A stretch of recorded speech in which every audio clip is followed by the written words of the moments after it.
Hello, everybody, and welcome to another adventure in history. I'm your host, Shane McInnes, and it's been a really honkin' weird last 20 minutes. For some reason, Streamlabs has just decided that it doesn't like me anymore, and I can't get to any of my alert box settings. Also, when I was loading OBS to get all of this stuff working, OBS had deleted my microphone out of the working list of sources. So I had to re-add it, which is why you might have noticed that I did not... I usually go live about 5 minutes before the stream actually starts, so that I can sort of, get some people in the room and run around here. And yeah, I don't know, Bubba. I don't know what's going on, man, but it's been a weird last few minutes. So I am a little bit on edge because I don't know exactly how bad the situation is in Streamlabs and OBS. I just know that when I go to look at my alert box, it doesn't have any of my settings. So I don't know where they went. Who knows? But we'll worry about that after the stream and or tomorrow. I might spend a portion of tomorrow rebuilding all of the alert box from scratch. Luckily, I saved all of those files because I'm prepared for situations like these. Yeah, so I don't know if any of the alert box stuff is working at all. At all. And we will see what happens as time goes by. So, Shane is prepared. Shane doesn't trust technology. This is accurate. I have backups both on my hard drive and on an external hard drive. Yes, he's a Luddite, but he's worked with tech enough to justify it. I don't like technology because I've seen what it does to us. It's all Skynet. It's all Skynet. Yeah, that's exactly what it is, Bubba. We are past Judgment Day, and now they're just slowly killing us by raising our blood pressure 5 points at a time. They're not to the Terminators yet. How are you all? Hey DJ, hey Bubba, hey Honeycomb, hey Mac. Welcome, friends. I hope you all are having a good one. I should actually get to... I should get to the stream part, not the grousing part. So for those of you that might be new to the channel or just popping in, my name is Shane. I do history for a living. I teach at a college here where I live, and the show is Adventures in History, where we talk about history. And we have a good time, and we talk about things in a very laid-back manner, and we usually end up throwing in all sorts of bad puns and dad jokes and all that fun stuff. This is Sparta, right? We'll kick somebody into a giant hole every now and then. Technology hates me no matter what you do. You just assume everything will fall apart always if you touch it. Figment, well, I hope that is not the case. But I can appreciate that to an extent because I have worked with people who unfortunately have that same curse, perhaps. Maybe you're bringing in magical energy, and we all know that magical energy and technology don't always work together. So maybe that's it. Maybe that's the actual issue here. So on Thursday nights we cover history chronologically, and on Tuesday nights, every other Tuesday night or so. Sometimes we do Tuesdays more frequently depending on my availability and schedule. We will do viewer requests, and tonight is viewer request night. And the viewers have requested the formation of Israel as a country. And this is going to be an interesting topic that will have lots of ins and outs. The second law of thermodynamics is one that we can't break. Yeah, that's the thing about laws. I mean, scientific laws are a lot harder to break than human laws, right? But not tonight. Tonight is too serious of a topic for any sort of levity. Anyone who makes a joke will be banned from Twitch and fed to the crocodiles. I hope that's not the case, Moose. I do readily admit that this is a topic that has a lot of potential to be charged.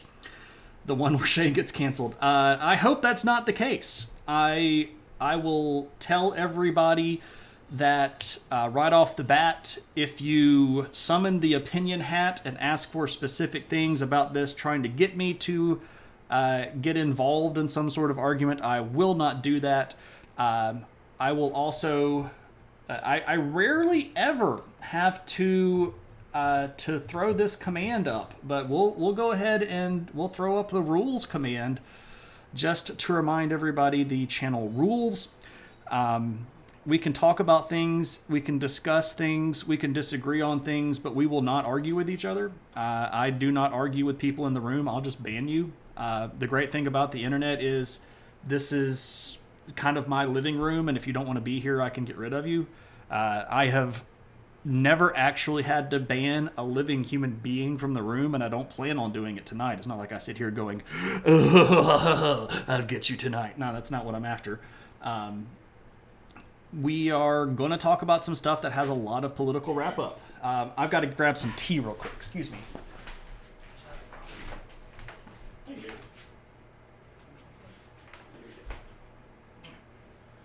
One of the things that happened as a result of me being behind is that I was not able to finish preparing my tea. So my dear, sweet, loving wife has finished preparing my tea. How many dead human beings have you banned? All of them. The undead are not welcome here. Well, I don't know. Some undead may be. We'll have to break it down by type of undead. If you are a benevolent undead that is here to impart wisdom and give us guidance, you are welcome. If you are a malevolent undead and you're here to eat someone's brains or suck someone's blood or chop us up into small pieces because you hate humans, we will have to ban you. I don't even know how to ban on Twitch. Shane always works hard to make sure that he covers things with extra sensitivity and grace to all parties. He's worked extra hard to do that here. I know that this can be a hot button topic, but if you feel like there's something that could be covered better about it, I ask that you please be nice. And Shane has entirely earnest intentions. Thank you, Mac. I agree with all of that. And yes, I have been extra careful with preparation for the stream tonight, so much so that I have even shared notes ahead of time with various people that have various differing opinions to get feedback prior to me actually going online with this material, and I have received very, very minimal feedback, which to me seems to, well, sorry, I should say I've received very minimal criticism of any sort. I have tweaked a couple of things, but I plan on standing very firmly in the middle of this and just discussing historical events as they have happened. So, yeah, there we go. This is such an important subject. It should be held in reverence. Absolutely. I'll do what I can. You would ban an Evil Dead? Yeah, why not? Blood, that was you. Dead, dang it, Autumn. I knew there was going to be somebody here that was on the wrong side of the undead line. Welcome, my friend. I hope you're having a good one. Oh no, DJ. My wife is so much smarter than I am. So much smarter than I am. I threatened to ban people myself, but Shane always somehow beats me to it. He's presenting to T and the War Puppy. Oh yeah. She also has a PhD in molecular biology, undergraduate degree, a master's in biology, and undergraduate degrees in biology and computer science. So yeah, she's way smart, and significantly smarter than I am. So if you think that I'm smart, you should listen to my opinions when I tell you that she is smarter than I am. So there we go. All right, so I guess with no more beating about the topic, we can just kind of go right into the whole thing here. So you try to teach your puppets how to band for you, but they are useless in that matter. It's the thumbs, Bubba. It's the thumbs. They don't have that dextral mobility that we all need. Oh yeah, she's totally smarter than I am. I'm not joking. I'm not joking. Okay, so here's the deal.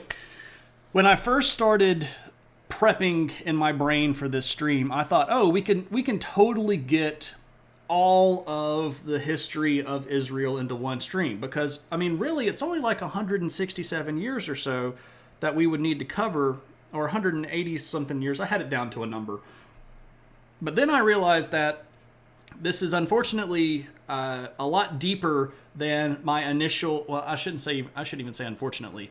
This is a situation that is very delicate, and in history there are many times where we will find events that happen that are predicated by so much what we would call historical precedent that it's almost impossible to unwrap them without going through all of the historical precedent. This is one of those situations where you can't really understand a lot about what's happening unless you look at some of the first dominoes that fell over. And I didn't want to go all the way back to what we would call like a Middle Bronze Age history of the region. We have covered the region of the Levant quite frequently in our discussions in the main show. So if you want to know what's going on in the Levant all the way up through about the 100s AD, you can go, you can check back on the VODs of the channel and get a lot of information about that. The region is geographically important historically. There have been a lot of big battles fought in this region historically. I very frequently tell my students that if you draw a circle that's right about here, about this big, that there have probably been more battles fought inside this circle than outside of it in history. And I'm not joking. That is, I don't think that I'm even really close to being any sort of exaggerating. So like if you drew a circle that includes this region right here in what is modern day Turkey, and this region right here, and Mesopotamia, and the northern part of Arabia, and this northern part of Egypt, and you just drew a circle right here, I would be willing to put money that there have been more significant historical battles fought inside of that circle than outside of that circle. It's that important of a region, historically speaking. So there is clearly a lot of stuff that we are not going to get into tonight because it would just take forever. Also, I figured out that this was not something that I was going to be able to do in one stream. For me to get to the sort of level of attention that I needed to give a lot of this stuff, it would easily take 2 streams. So I have decided that we're going to go part of the way through the story. We are going to go from the late part of the Ottoman Empire all the way up through about 1949. So that means that there's a lot of stuff that is still very prevalent that we're not going to get to. And I know that makes it seems like I might be ending on a cliffhanger. Part of that is I like ending on a cliffhanger, but part of that is I also don't want to sit here for 4 hours because my rear end gets sore and I lose people's attention. There's only so much of this that people can honestly look at rather. So what we're going to do is we're going to pick up with the late Ottoman period, go through 1949, and at that point we will wrap up for the night. So let's start with the 1700s. And you go, really, that far back? Yes, indeed. Time arrived. Welcome, KP. So if we're talking about the history of the modern state of Israel, there are clearly 2 big players or 2 big groups that we're going to have to cover, and those are the Jewish inhabitants of the country and the Palestinian inhabitants of the country. And what I want to do tonight is sort of focus on how those groups came to be associated with this region, and then how forces have brought the modern day country together. We can look at the rest of this stuff in another stream later on. If you all want to cover the rest of this, you can certainly bring it up in a viewer request, and we'll cover it again. I don't have a problem with it. I wanted to make sure that I covered enough of this stuff in the depth that it needed to make sure that people really got a fuller picture without me having to gloss over things. Okay, so we're going to talk a lot about Jewish people, and we're going to talk a lot about Arab people. And these are the two groups that we're going to cover, and we're going to start sort of with both of them. So, number one, we're going to talk about the situation in Europe. There is a long history of anti-Semitism, and that by itself is another probably 2 or 3 streams that we could do. But it is fair for us to understand that anti-Semitism was not something that just happened because of the Nazis. Anti-Semitism inside of Europe has gone on for millennia, and by the time we get to the 1700s, especially the late 1700s, this is a big issue. There are going to be growing violent outcries against Jewish people inside of Europe at this point, and we're going to start seeing these things called pogroms. Or pogroms. There are different people that say this word differently. These are instances where Jewish people are targeted for violence, either their bodies or their businesses or their homes. And if we look at Eastern Europe during this period of time, there are going to be lots of these in the late 1700s, and throughout the course of the 1800s, these are going to accelerate. And most of this is because the population of Jewish people is concentrated at that time in this part of Europe. What was their rationalization for not liking Jewish people? So there are a few things, Kyle, and this is a very deep topic that, again, we could do a whole stream or set of streams on anti-Semitism. Very basically, Jewish people were not Christians, but they were also, by force of many, many historical events, going to be the minorities in a lot of these big areas, and also because of their particular religious beliefs, when things got bad for the Jewish people, they tended to help each other out in their small communities, which could give off this idea that during hard times, Jewish people weren't having as much of a problem as the other people. Because of social and cultural norms, they were also very frequently forced into doing jobs that people saw as sort of lesser, especially banking. And, I mean, just to be honest, there's a lot of mistrust. So there's a very brief primer on anti-Semitism, but differentness is the big issue. They weren't Christian. They were insular. They tended to only marry people within their community. They had different dietary laws. All of the things that make Jewish people unique in their faith are things that other people saw as a negative. Otherness. Oh, Dallas, no. This is the pogrom. This is an organized social event where people target Jewish people.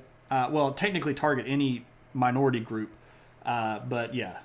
Okay. People who are unique and different always come across as not us. Correct.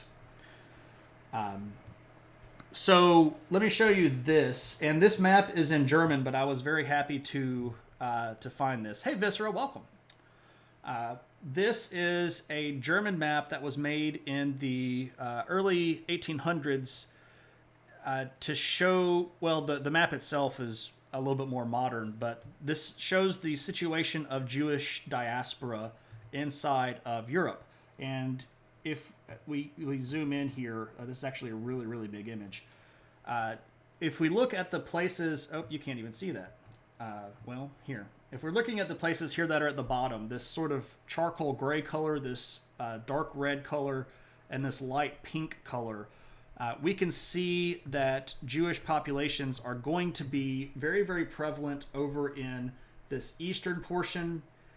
They're going to be less prevalent further in the western part of Europe. There are going to be Jewish people over here, especially in this region right around here, which would be part of what is France and a little bit into what at the time was part of Germany. But this concentration right here is going to be the one that is most specifically targeted. And this is in the region of territory that was controlled by Russia at that time. And Russian people did not like Jewish people very much at all, and there were government-sanctioned periods of violence against Jewish people.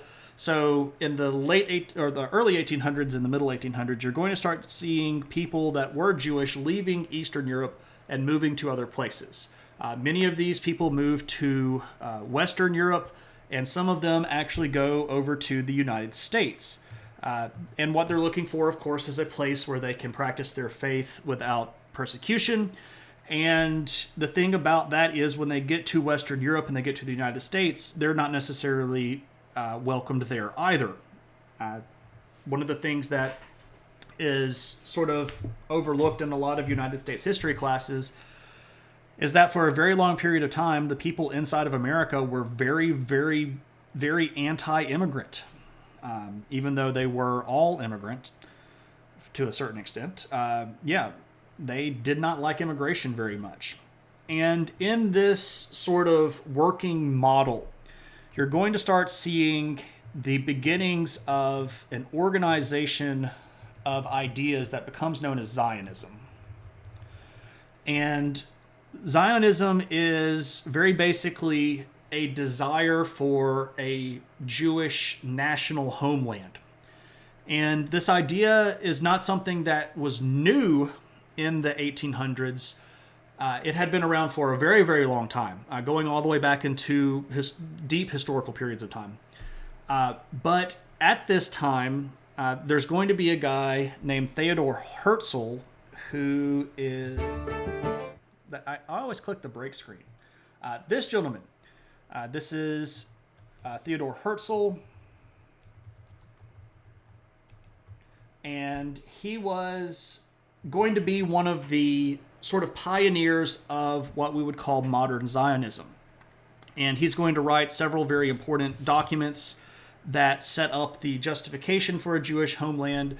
They're going to get very widely circulated, and this is going to begin a lot of people working towards trying to find a way to make this happen. So Zionism had always been a sort of cultural idea that existed, but during this period of time, people like Herzl are going to turn this into a political idea, and they're actually going to start looking for ways to make this happen in a very real and a very physical way.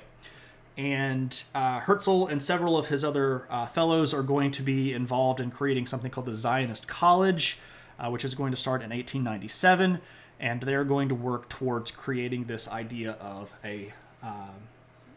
yeah, lots of great facial hair tonight, so strap in if you're interested in the facial hair. So they're going to start working towards creating this idea of a Jewish state.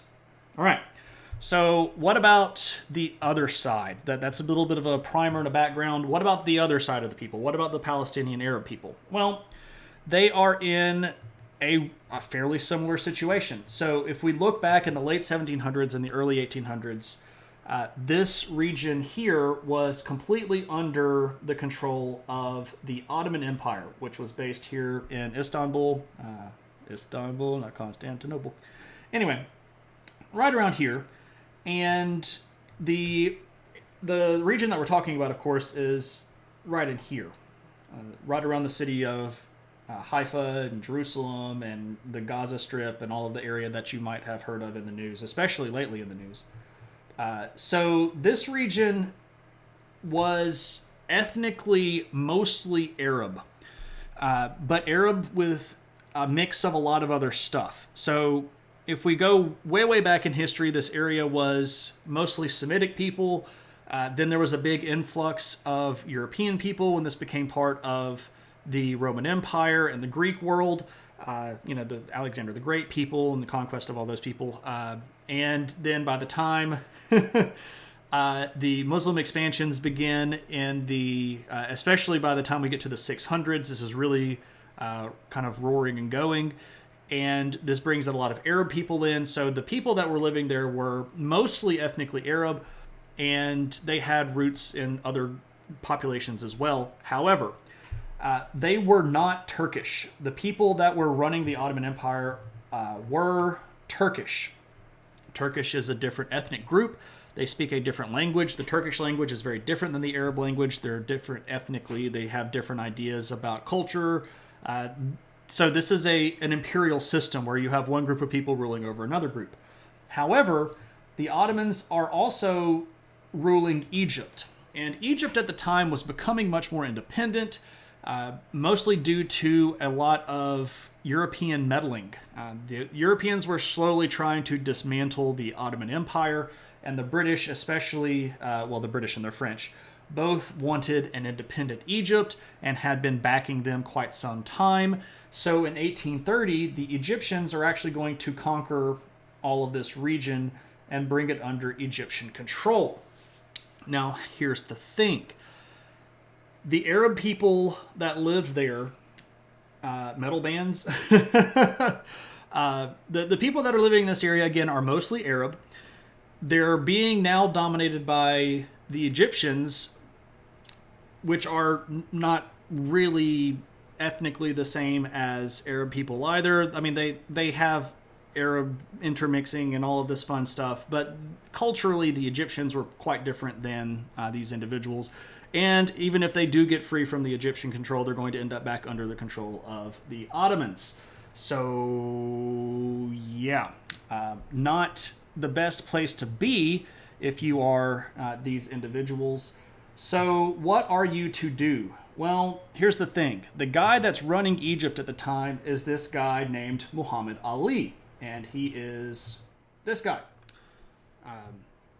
So he was the leader of the Egyptian forces. He and his son, his son's name was Ibrahim Pasha, and they're going to dominate this area and become sort of pretty brutal overlords, if we're just being honest. Is he the greatest? He neither floats like a butterfly nor stings like a bee. He just sort of rolls in and kills a whole bunch of people. But the problem, other than the domination, is that the Egyptians treat this area, the area of the Levant and the area of Palestine, very brutally. And they had ongoing wars with a lot of other areas, and there's a lot of forced conscription. So basically forced drafting of people from this area to go off and fight for these Egyptian wars in other places. A lot of these people know that if you get drafted into the Egyptian army, it's basically a death sentence. The Egyptians also taxed the devil out of this area, and they took over a lot of the sort of prime real estate and money. So the Arab situation inside of the region is not very good. It's degrading pretty frequently, and what ends up happening is that there are a lot of Egyptians that move in and start trying to break up these centers of resistance. And this is going to lead to Arab people being displaced and their land and territory being given to Egyptian nobilities, things like that. This is going to end up with a lot of war refugees because people, of course, are fleeing from this occupying force. But the people that stay are going to end up forming a resistance movement, and they are going to rebel against the Egyptian control.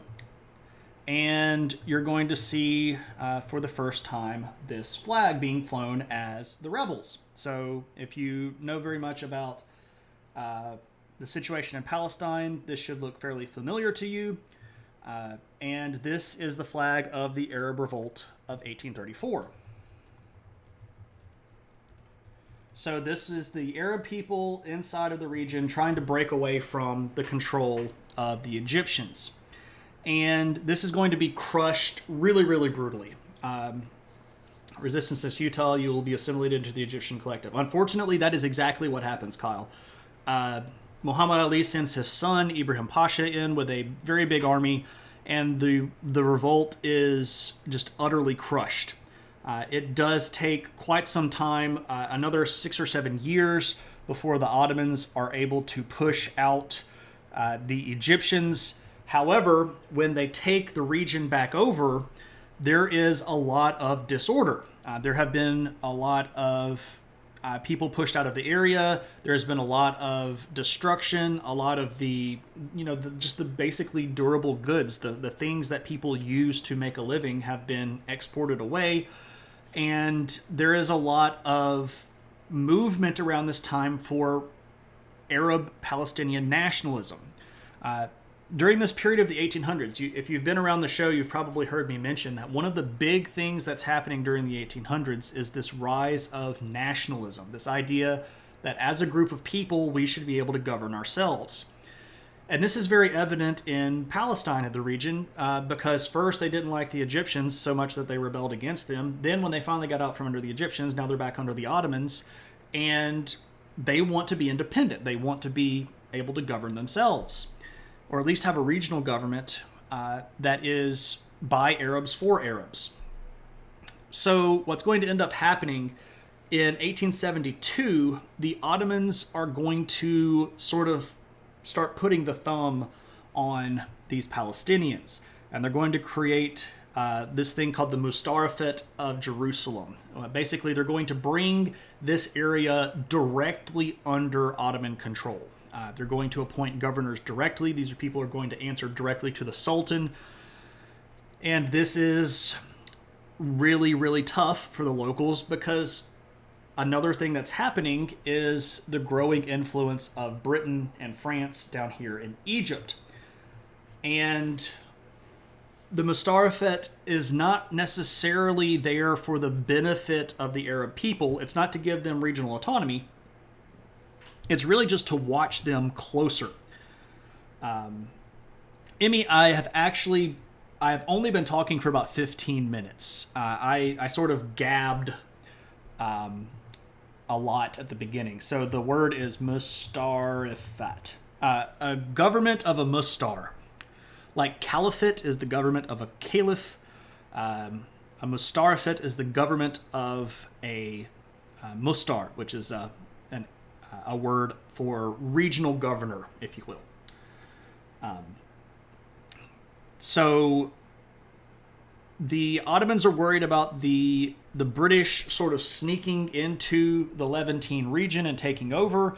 They're also worried about this area becoming independent. They don't like this sort of Arab nationalism idea that's beginning to start there. And so the Mustarafat is really just there to keep the thumb on there. So how does this evolve? Well, what's going to start happening is that these two scenarios that started off more or less independently are going to begin to come into conjunction. And this is going to start in the late 1800s with a period of time called the First Aliyah. Let me make sure that I'm showing all of my pictures here. Okay, I am. This is a mass migration. So remember here that there are people that are Jewish that are in Europe that want to create a homeland. And some of these people are going to begin forming groups. One of them is called Hovevi Zion, or the Lovers of Zion. Again, this is going back to Zionism. And you're also going to have a lot of people that are actually going to start putting their money where the mouth is. And they're going to start looking at ways to purchase land in this region so that settlers from Europe that are Jewish can go back to what they consider the Holy Land. And some of the big bankers of the world are going to get behind this, including a blank screen. This guy. This guy is Edmund James Rothschild. Yes, the Rothschild of the Rothschild Banking conglomerate, and very frequent target of all sorts of conspiracy theories. The Rothschilds were a big banking family, mostly in England and Europe. First, start. Not Aaliyah. Alia. Close, though. Close. The original microchip injector. Right. He's the head of the Illuminati. Anyway, he was a very rich individual, and he and several other people are going to start donating money to these groups like Hovevi Zion to go buy land in Israel so that Jewish people can go back there. Here's the thing. This is very, very expensive. The people that they are buying the land from are rich people that live there.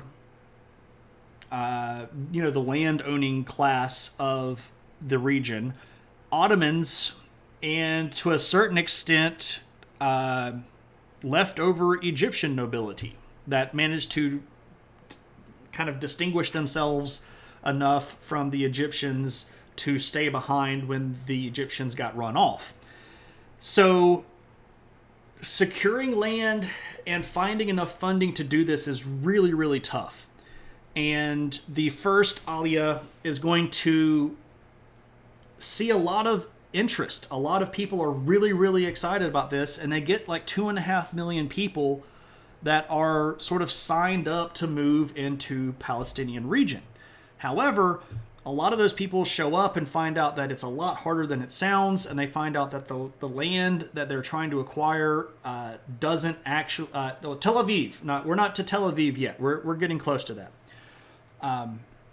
So a lot of the first Aliyah actually end up going back to where they came from. And there's tension with the local Jewish population as well.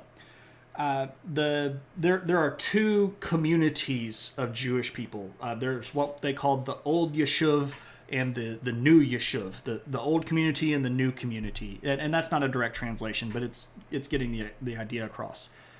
The people that were Jewish that already lived in the area didn't necessarily get along with these European Jewish people because the European Jewish people tended to be more liberal. They tended to be more political minded. They also tended to be more socialist. And a lot of what you would call the old community that lived in the region was very, very, very conservative and did not necessarily mesh well with the new people coming in. So a lot of people that went on this first Aliyah expected to be sort of greeted with open arms by the local Jewish communities, and that didn't seem to be the case. So there was a big interest, but a lot of them ended up going back. So then we're going to wind up with the second one. And the second Aliyah is actually probably the most important. The second one runs from 1904 to 1914. So this is the second Aliyah. And this one's a pretty big deal. It was significantly smaller. It was about 35,000 people, but this one really stuck. They came up with some new ideas about how to start communities. You're going to see some of the first kibbutzes. A kibbutz is spelled kibbutz. Like this. A kibbutz is basically a commune. A farm commune, and the communes that are going to be set up are designed to be sort of self-sufficient. So this is going to kind of make them easier to continue existing without a lot of local support. And this is going to be kind of revolutionary because this is what's going to make it stick, like actual stick. So you're going to see a lot of big named people that are going to be really important show up during this period of time. For example, one of the more important individuals in the history of this entire story, if we can, my pictures are out of order, is this gentleman. This gentleman's name is Eleazar ben Yehuda. I realize that I have now needed to type that and you can't see it. I always do this. Eleazar ben Yehuda was a scholar and a linguist, and he is going to be among the individuals that go to this region during the Second Aliyah, and he is going to be instrumental, so instrumental that it would not have happened without him, to reviving the Hebrew language. So what happened to the Hebrew language? So the Hebrew language was very widely spoken by Jewish people for quite some time until the Romans showed up, and then the Romans scattered them out. Are you not entertained? Is that not why you are here? Hey, Angel, what's up? Welcome, welcome. Hey, DJ. Hey, Nightmare. Night Marie. Welcome. Welcome, friends. Yeah, that one actually worked. So who knows? Maybe the alerts are working. Who knows? For those of you that don't know, greetings. My name is Shane. I am a history instructor at a college here where I live. And we stream history chats. And it's not a lecture. I hate using the word lecture. This is a what I like to call a guided conversation, where we hang around and crack wise and talk about stuff in a very laid-back community, in a very laid-back way. I've got my big old mug of tea. We're chatting about the origins of the modern state of Israel.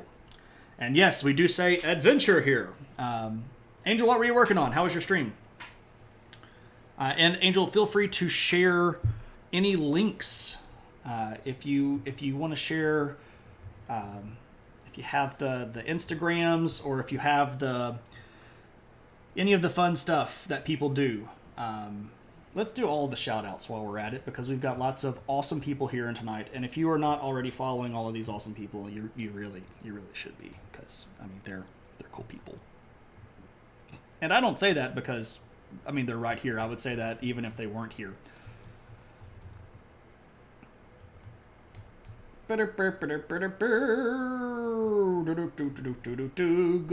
do all the shout outs. Gonna do all the shout outs tonight. Had a feeling. Bum ba dum. Nothing to share but playing some games. I traded in some old games today, and I almost picked up Fallen Order. I was this close. I didn't have enough money to cover it, and I didn't really want to spend any money today, but I was that close, because I had it in my hand, and then I was like, nah, and I put it back. But how is it? Is it? I've heard it's good, but I'll trust your opinion over some. Totally worth it. Yeah. Now I'm kicking myself retroactively. You had a feeling I was some kind of teacher. I've got the voice for it. Well, thank you. I appreciate that. I'm really just a guy that enjoys hearing myself talk, and I have tricked everyone here into listening to me. So yeah, we are currently talking about the creation of the State of Israel, and we are talking about this period of time where a lot of Jewish people migrated to the region, and we're specifically talking about this guy named Eleazar ben Yehuda, and I'll show you his picture because he's a very erudite-looking individual. So this guy is basically single-handedly going to revive the Hebrew language. The Hebrew language had been basically lost except in academic circles. Most of the people that are coming from Eastern Europe that are moving to this region are speaking Yiddish. Yiddish is a blend of Hebrew and German, but it was the language that Jewish people spoke in most of Europe at that point. And of course, they would speak their other languages as well. In the United States, we're a little bit ruined because we think that everybody should just speak one language, and we'd be comfortable with that. But most people, even today in Europe, speak multiple languages. And Yiddish was kind of Hebrew, but it's also not really Hebrew at all. When you said erudite, you thought you were referring back to characters in EverQuest who were black and had giant heads. Correct. Let me just roll back up and make sure that I haven't missed anything in the chat. Thought being a lone soldier is an interesting idea. Pacifist. Okay, cool. Alert worked. Yes. So for those of you that came in, feel free to ask questions. Feel free to hang around in the chat. You can lurk if you want to. You can leave your friends behind because your friends don't lurk. And if they don't lurk, then they're no friends of mine. Actually, you don't have to lurk at all. You can be as involved as you want to. But there you go. He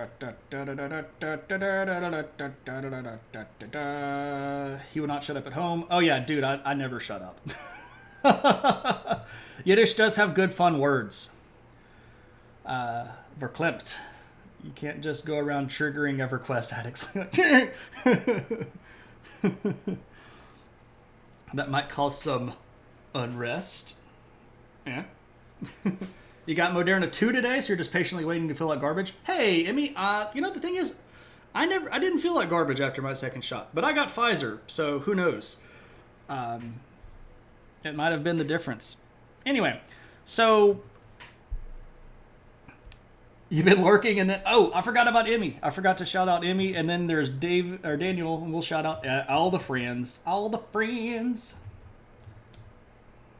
Boop ba doop ba doop doo.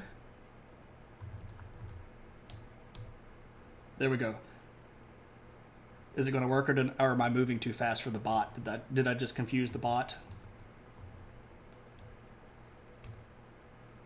There we go. Night Marie, I teach history. In the past, I have taught many, many things, but I currently teach history.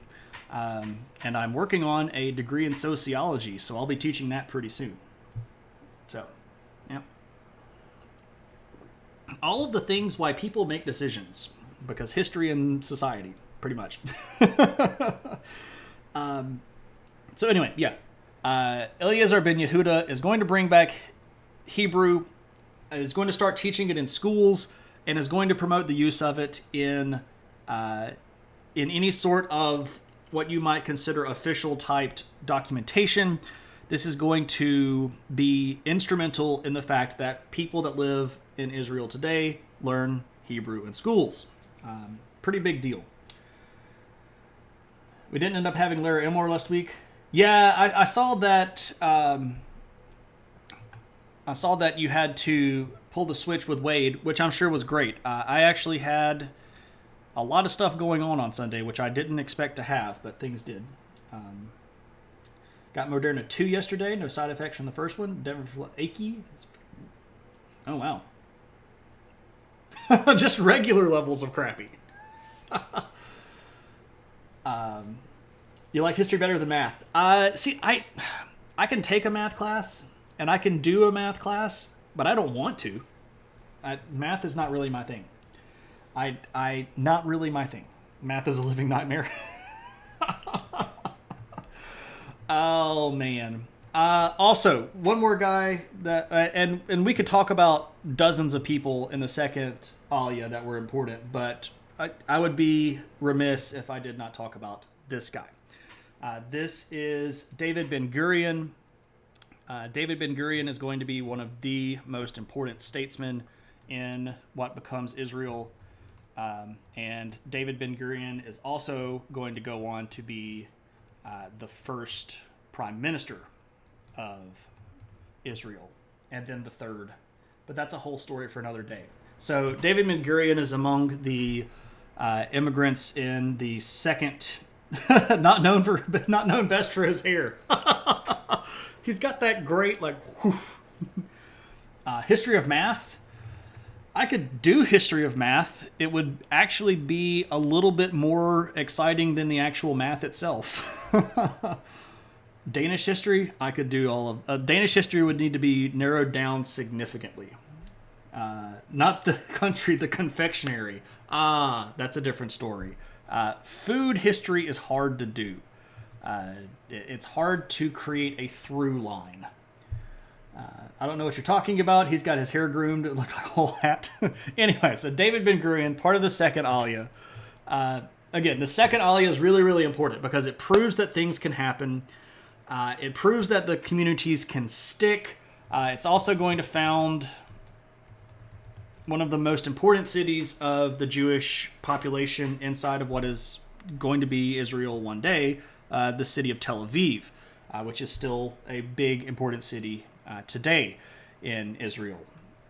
He looks like the boss from Dilbert. History of microwaves, like the appliance microwaves. I don't know, because he had like Drone Collector, like back when the Big Bang happened.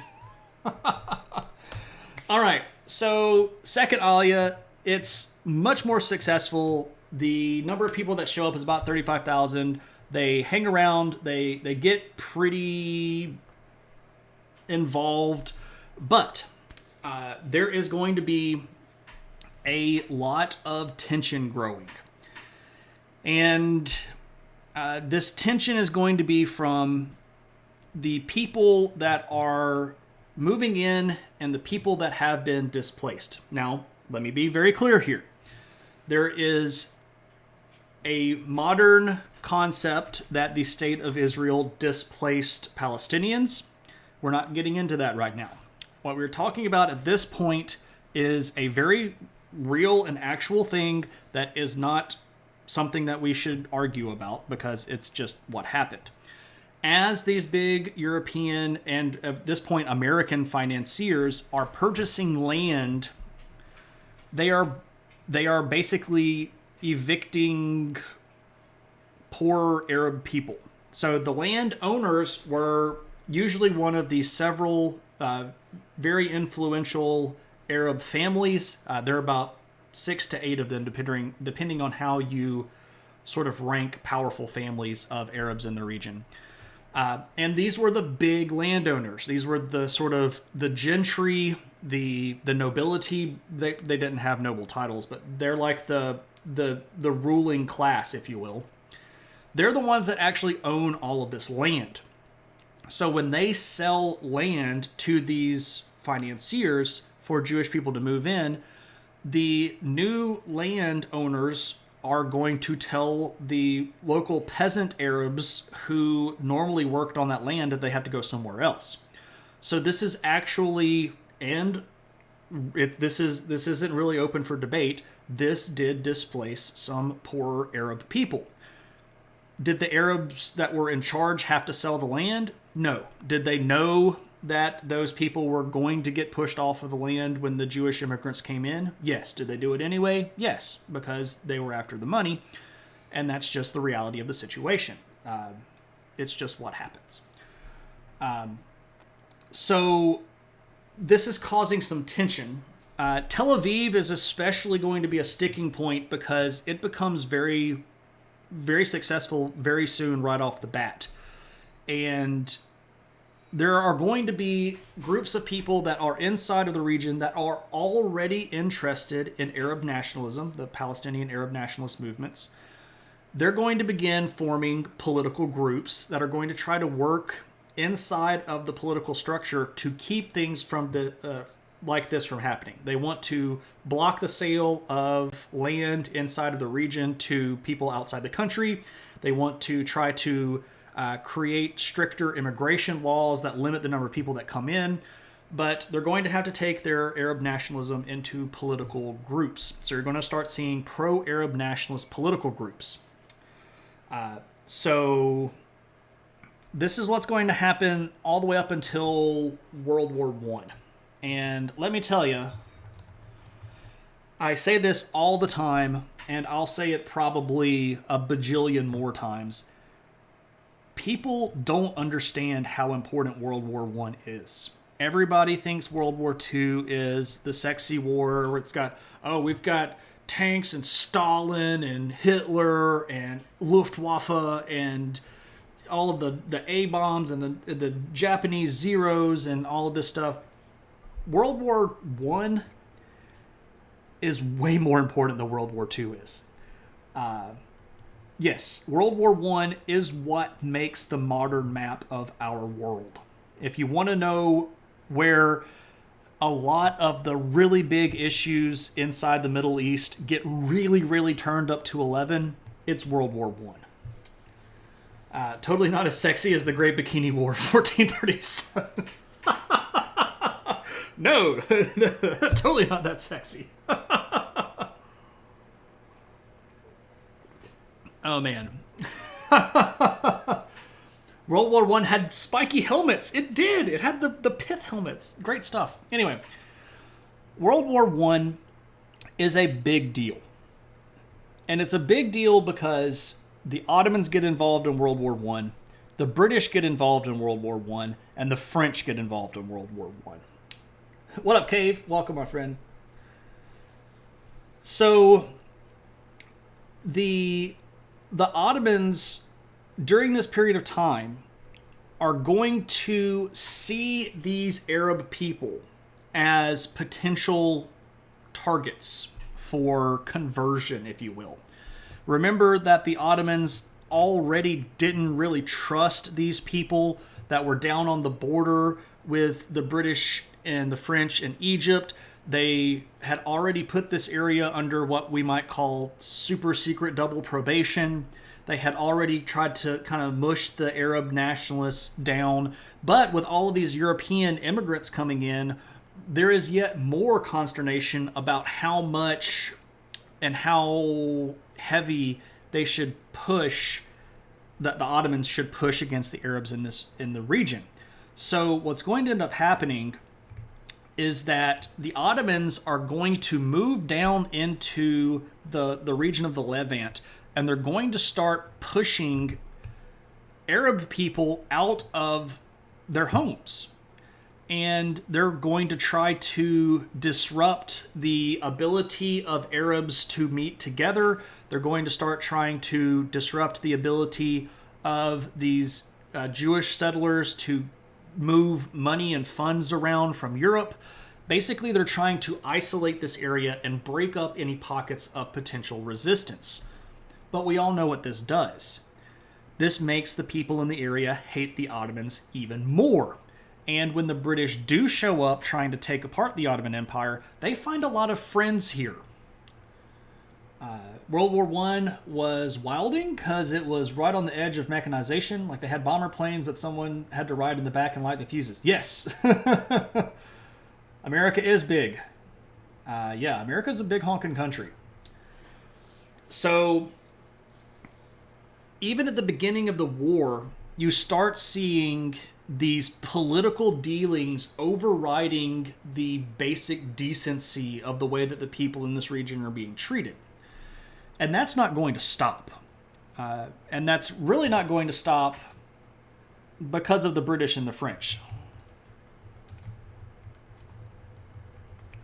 So, it's going, wondering if you should fire stream or not. Fire streaming's fun stuff.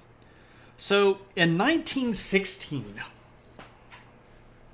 the British and the French had a meeting. And their foreign ministers sat down at a dinner. And one of the things that they wanted to talk about was how they were going to carve up the Ottoman Empire. Because the British and the French had already decided, the Ottomans, they're gone. Right? They're gone. We're going to destroy them, and then we're going to take over all of their land. And this map was what they came up with. Now, I should note that the first version of this map was actually drawn on the back of a dinner napkin, because Sykes and Picot were eating dinner when they came up with this idea. And this was the Sykes-Picot agreement that the British and the French worked out. Basically, this was how they were going to chop up the Middle East. You feel like there's a comedy sketch about this. Well, unfortunately, Vern, It wasn't funny to anybody except for them. And also, hey, Vern and Techman, Thought Squirrel, you're curious what the first known meteorites or asteroids that were mistaken for planets or even acts of gods. That's a hard question, and I don't know the answer to that off the top of my head. I do know that we have some really, really old references to things like meteorites falling, and those go all the way back to the earliest written languages. So, Sumeria in the 2800s BC. So it begins with this napkins and ends at 9/11. Junk collector, you I know that you're joking, but you don't. That's not too far from it. That's unfortunately a very accurate statement. So here's the thing. This was supposed to be a secret plan. Nobody was supposed to know about this because the Ottomans were still very much involved in the war. It's only a joke in that you said it began. Yeah, unfortunate, but true. So the Russians were still involved in the war, and if you'll note, the Russians didn't get a lot of that territory because the British and the French were like, we're not really going to give the Russians anything. So the deal was supposed to be secret. But if you look at that map, there are a couple of different regions right here that are in what we would call modern-day Israel. There's this state called Palestine, and then there's this larger state called Iraq. But here's the deal. Based on the agreement, these were both going to be Arab-run states. Except it began about 2 million years ago. The napkin was just a recent step along the way. I mean, yeah, at one point, some guy picked up a rock and looked at Jimmy and was like, I'm going to kill Jimmy. And then 9/11. It's amazing how such a huge screw-up of carving up such a huge area has really persisted in so many ways. And that today, while we put microscopes over a few small pieces, yes, like there's so much wrong with this map too. It doesn't take into account anybody's ethnic group. It doesn't take into account anybody's particular religious beliefs. This was purely done because the British wanted some of the oil fields, the French wanted some of the oil fields, and they both wanted coastline to move the oil around. Let's just be real honest. Hooray for white men in a room deciding conflicts for centuries without care in the world. Basically that, Tuna. Also, hey, Tuna. So, when the Russians found out about the Sykes-Picot Agreement, this is still in the middle of World War I, mind you. This is in 1916. When the Russians found out about it, the Russians are like, we're getting screwed out of all of this Ottoman territory. And the Russians leaked the Sykes-Picot Agreement.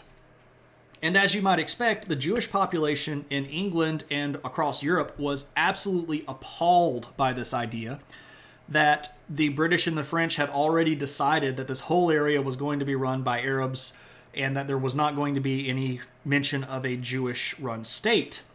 So the Jewish people inside of Britain especially got real upset. And let's remember that a lot of these people have significant chunks of money, people like the Rothschilds. And so the British government, once this is leaked, then had to run around and basically cover the whole thing up. Like, no, we're gonna, that's, no, you're taking this out of context, and the Russians are lying, and that's not what, and nothing is finalized, and da-da-da-da-da. And what ends up happening is that the British government, the foreign secretary is a guy named Balfour. And in 1917, let me show you Balfour. A.J. Balfour.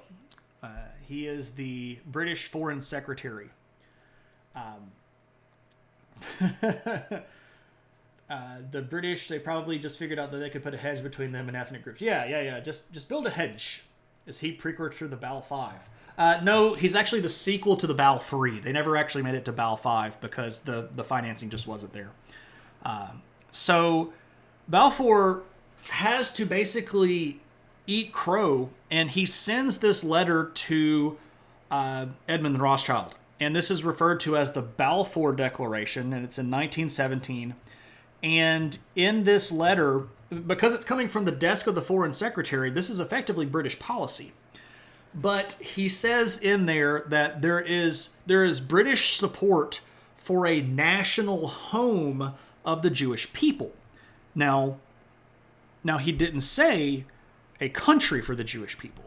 No. He left the terminology fuzzy on purpose. He's promising that the British are on the side of a national home. And the Jewish people inside of England and Europe take this as a big thumbs up. Like, oh, okay, so they are actually on our side and they're actually going to do our thing. But then the Arab people in that region who were supposed to be working with the British and the French, they go, well, now you're kicking us out? So whose side are you on? Well, then the British and the French have to put together something that's called the Anglo-French Declaration. So this is done in 1918. So Sykes-Picot is 1916. Balfour Declaration is 1917. Anglo-French Declaration is 1918. So this says, no, look. We are, the British and the French are both dedicated to Arab self-determination. We're going to have Arab states. We have this plan. And of course, this is all just a smokescreen. Inevitable semi-betrayal. Kirscher. Once again, if the statement begins with British and French officials sat down, everything is going to end poorly for everyone. I don't know. We'll just move on past that. So by the time you get to 1918, there are also other really big problems going on in Europe. Most notably, World War I is still going on, but in 1917, you have the beginning of the Russian Revolution. And if the Russian czarists did not care very much for the Jewish people, oh man, the Russian communists hated them even more. And one of the groups of people that Lenin targets with a lot of his violence are Jewish people because they resisted this call for communism. They did not care for it very much. And they're mostly going to speak out against him in public, and then he's going to have them killed, and the pogroms get even more violent. All of these early photographers and their ideas of what should represent the personality of the subject. Just kneel on your palm and elbow. It makes you automatically a philosopher. Lenin didn't like someone. Shock. Let me take a pause here, and I'll give you a little bit of an aside. Lenin gets a really big pass a lot because he's not Stalin. Everybody knows Stalin was a monster, and Stalin's monstrosity is very evident. Lenin's not a nice guy. Lenin kills millions of people. And we should not give Lenin a pass just because he wasn't as bad as the next guy. Not being as bad as Stalin is like saying, oh, he's not as bad as getting kicked in the face. Like, he's only like getting punched in the face. I don't want to get punched or kicked in the face. Stalin was a Lovecraftian horror. That's almost an insult to Cthulhu. Anyway, so when the Russian Civil War starts and the Red Revolution begins, Jewish people's situation in Russia gets really, really bad. When you combine that with the Balfour Declaration and the Jewish people within Europe getting excited about this, they go, we should go back to the Holy Land. And this is going to begin the third Aliyah, which runs from 1918 to 1923. Crushing that well, he's no Hitler. Yeah, that's like, yeah, exactly. You know, that's not a compliment. Hey, you should go hang out in Shane's stream. He's no Hitler. Like, oh man, what is he though? Like, if he's not a Hitler, is he like? I mean, is he like a Himmler? Is he a Goering? I mean, these are not good company to be in. So, yeah, exactly. It sounds like we need a measurement. Let's call it a Machiavelli. Right? Lenin was still probably more Hitler than Hitler. Yeah, Lenin killed more people than Hitler did, probably. And let's be clear, I'm not trying to excuse Hitler at all. As we discussed on last Tuesday, Nazis equal bad, right? But anyway, so here we go. We've got a new wave. No, not Reich. Oh, yeah. Eh, I'm with you. I see what you did there. Anyway, so we have a new wave of immigration with the third Aliyah. And at the same time, we have a lot of foreign intervention in the Palestinian region. The British have shown up. The French have shown up. It is slowly starting to push back the Ottoman repression. However, the British and the French are not necessarily being very nice to the local people either. They are occupying forces. They are willing to basically enforce peace, even if it involves violence. So you start seeing groups of Palestinians grouped together to sort of stand against all of the stuff that's going on. And you see one group that becomes another group. One of them is called the Muslim Christian Association, which forms in the early 19-teens.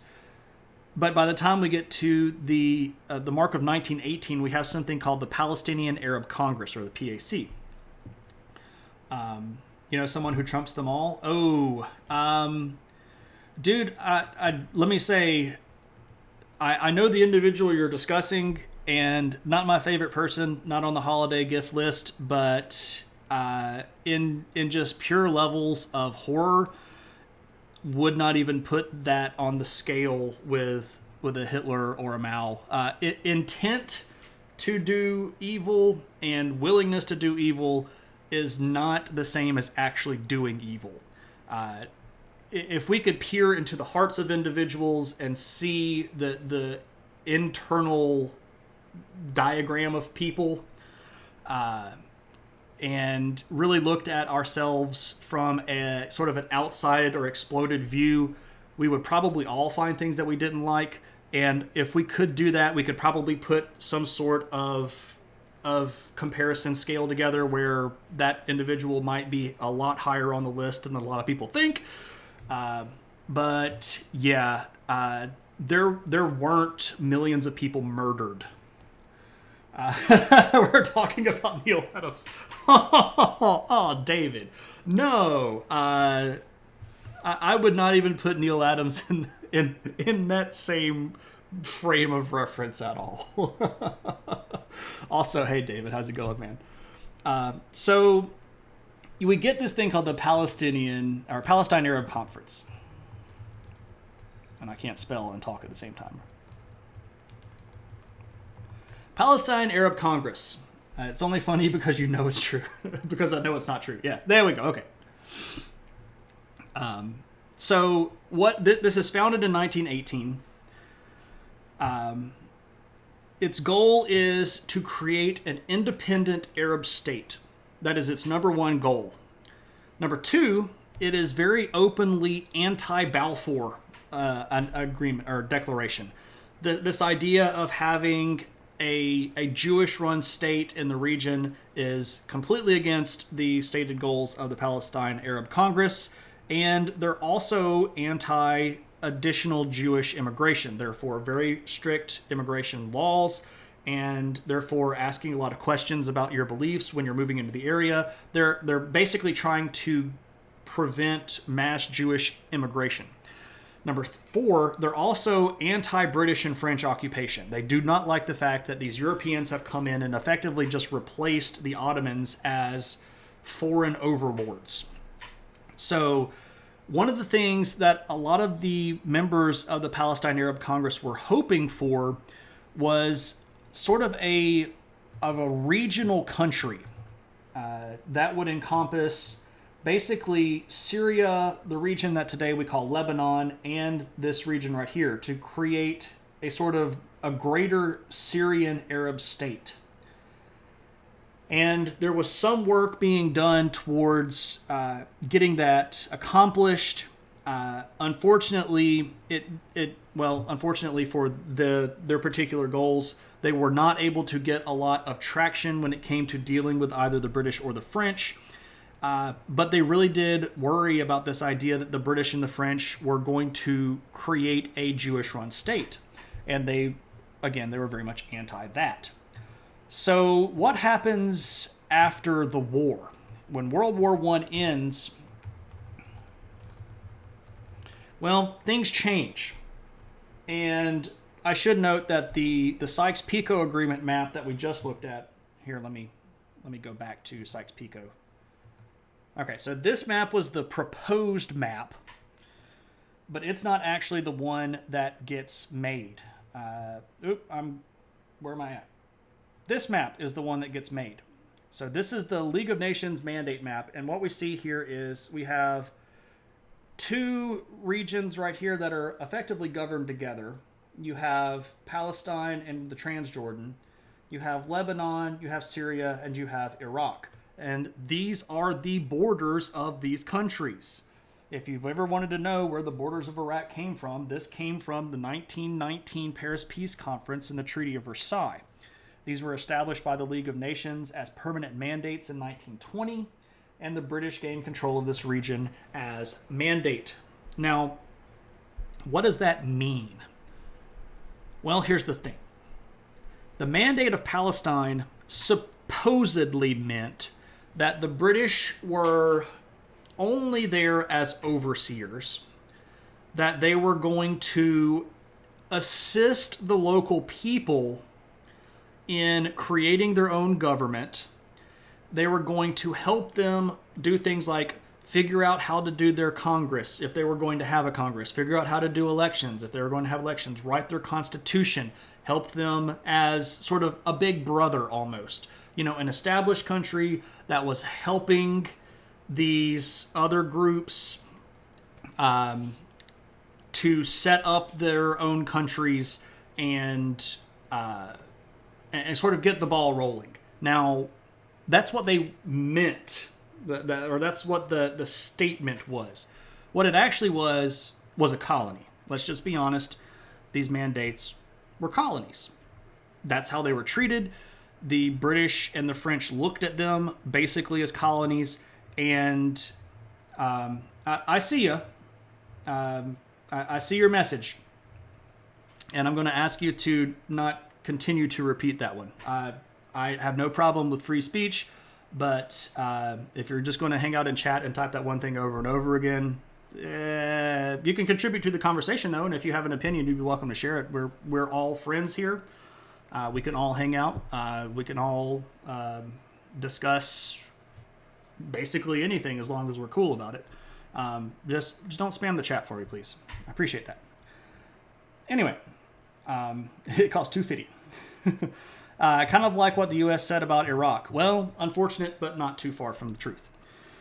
So, when we get to the mandate specifically of Palestine, and by the way, this is created in 1920, and when the British take over Palestine, there's going to be a very marked difference in the way that these two populations of people are going to be treated.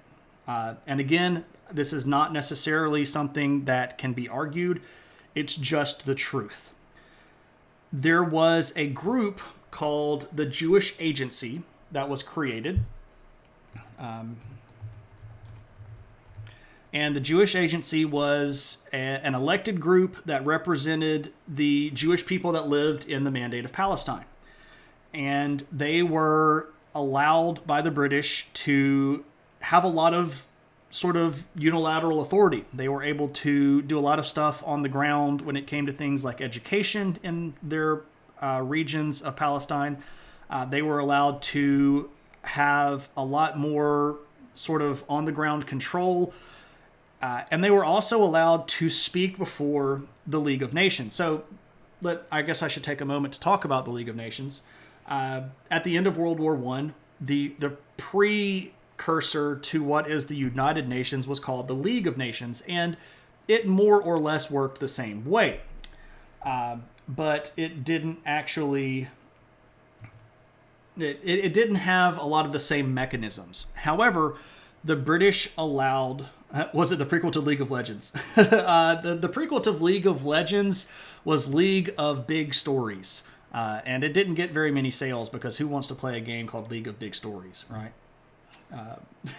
League of Extraordinary Gentlemen. Right.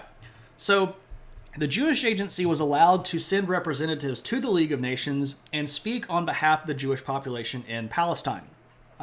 However, there was no equivalent Arab agency here. There were no self-elected representatives.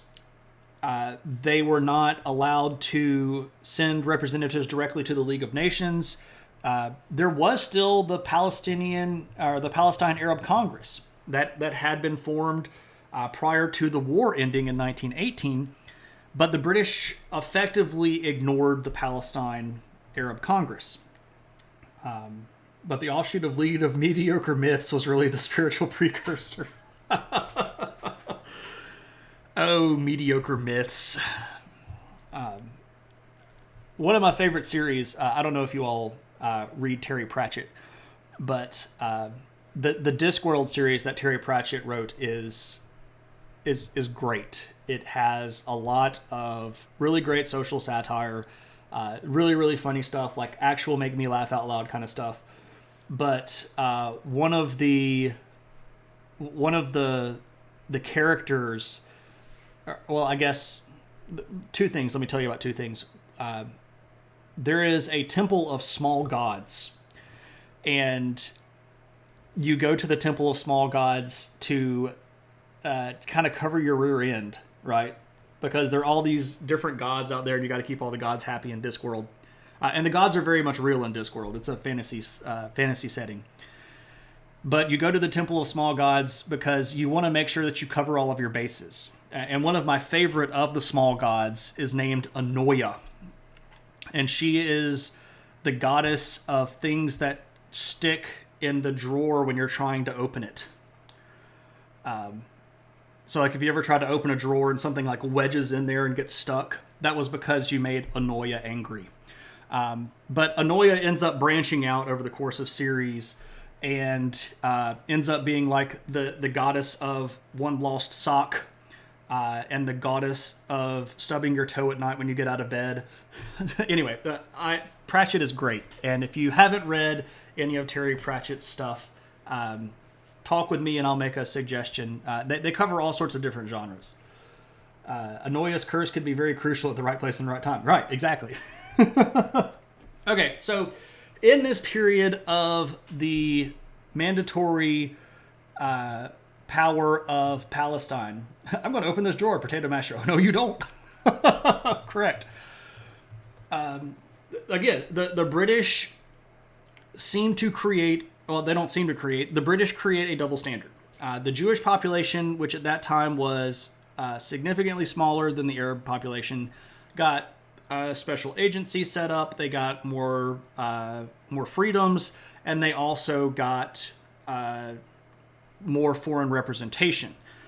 And the local Arab people did not get that. The Palestine Arab Congress tried to work with the British. However, the British effectively ignored them. When they did try to work with them, it was mostly just, for show, like come in and you can say your grievances and then you go on about your business. And that's going to create a very obvious disparity, and is going to create a lot of outcry amongst the local Arab people who have been trying at this point to get their own country now for, the first Arab nationals started way back under the Egyptian invasion in 1834. So there are still people that are trying to create an Arab state, and they're seeing this hope sort of slip away because, well, the Arab people in Palestine are not necessarily being treated the same way. So stuff's going to happen. And the stuff that happens begins with this guy. This guy's name is Ad-Edom al-Qassam. And he is a Syrian. He comes from Syria down into Palestine. And again, I'm saying Palestine because we're talking about the mandate of Palestine at this point. Is Ad-Edom al-Qassam. And he is going to start an Arab resistance movement that's called the Black Hand. This is not the same Black Hand that was responsible for the death of Archduke Franz Ferdinand. That was a group of Serbians. This is an anti-Zionist, anti-British terrorist organization. And their goal was to basically run the British out and reclaim this territory for Arab people. Run the British out, run the Jewish people out, create terror. There we go. And yeah, we know. Also not the Black Hand from the Elder Scrolls, which was such a great reveal. Like when you get the letter, when you get that letter the first time and you didn't know what was happening and it just opens up and it has the Black Hand on it and it just says, "We know." Oh, that was such a great gaming moment. Such a great moment. Did they pick the name to be the same intentionally or not? Moose, I don't actually know the name of that. I'm sorry, or I don't know if they picked that name intentionally or not. I don't know how I would go about finding that out, but that is a great question. Because what they're doing is similar in spirit. They're trying to create a national identity and run out an imperial overlord. They may have. That's a really good question, and I don't know. I'd never even thought of that before. Now I'm trying to figure out how I would even go about figuring that out. I guess I could look up a whole bunch of stuff and see if this guy mentioned that in any of his writing. Anyway, Al-Qassam is going to lead the Black Hand in a lot of activities, especially targeting British positions of power, things like army depots, railroad stations. He's also going to target a lot of the Jewish settlements because, again, he's anti-Zionist and he's anti-British. But he is eventually rounded up and killed by the British, and done so in a rather public way. And this is going to be a spark. Were they called the Black Hand, or is that a translation? It comes from Arabic. I can't remember the actual Arabic phrase. Translation would lead you to believe that it's a coincidence. It could possibly, it very well could be. I do not know. So when Al-Qassam gets killed, the British really start cracking down on stuff. And this is going to lead to something called the Arab Revolt. And this runs from 1936 to 1939. And I guess I should put a dash in there. That's a hyphen. All right. So the Arab Revolt is going to basically be a three-way argument, because the Arabs are going to begin militarizing with local run militias, and they're going to begin targeting the British. And thanks, gotta run, watch a video on Thai boxing. Ooh, Muay Thai. Indeed. All right, Talis, thank you very much. Have a good night. Take it easily. Black Hand, Arabic, Al-Khaf al-Aswad. Perhaps. I do not know. So the Arab Revolt is going to begin targeting Jewish settlements, begin targeting British people, and the British are already going to have military on the ground already. So the British are going to begin fighting back. However, during this period of time, the Jewish people in the region that have migrated in and established cities and established communities, they're going to begin building their own militias as well. And one of them is a particularly big one called the Haganah, which is going to basically turn into the first Israeli Defense Force. And this is going to get pretty bad. And even the phrase, "this gets bad on both sides," has now been tainted by "there's great people on both sides." In a very real way, there are crimes that would be classified as crimes against humanity that are committed by both British, I guess not both, but by British forces, by Arab forces, and by Jewish forces. This particular revolt is very, very bloody. Civilians are targeted by all of the sides in an attempt to either strike terror, convince people to mitigate or break away. So Haganah is literally defense. Thanks, Cave. And by the way, Cave, if I'm saying anything that is inaccurate, call me out. Or if I'm saying anything that is inaccurate, call me out. So the British are going to try to play the mitigating game. They are going to try to tamp down on this unrest, and they're going to put in immigration restrictions, and they're going to put in limits on how much lands can be purchased. I'm calling you out. I am not Spartacus, no matter how many times I subscribe. Moose, you don't have to be Spartacus if you don't want to, but I am saying I am Spartacus for you. Because we can all be Spartacus if we want. If we don't want to be Spartacus, you don't have to be Spartacus. Anyway, so the British are going to really clamp down on a lot of the stuff. This is going to bring the revolt to a little bit of an end. However, the tension is still very much there. And the British are going to try to start meeting with a lot of the Arab leaders, which is honestly what the Arab leaders wanted them to do 20 years previous to this. And the British are basically going to say, we have done what we're willing to do and we're not going to do any more. And this actually just exacerbates a lot of the problems that existed between the leadership of these Arab groups. However, the British do find out that, if you remember, there are between 6 and 8 really, really big Arab Palestinian families that are sort of I don't know what the word I'm looking for here is, like the gentry. That it's not necessarily the right word, but they're very rich, they're very influential, they're big landowners. They own a lot of the ports. They have a lot of the tax money or the shipping money that's in their families. And the British are going to figure out that they can start playing some of these families off of each other. And they can get the Palestinian Arabs off of their back by getting some of the Palestinian Arab families on the backs of other Palestinian Arabs. And this is sort of the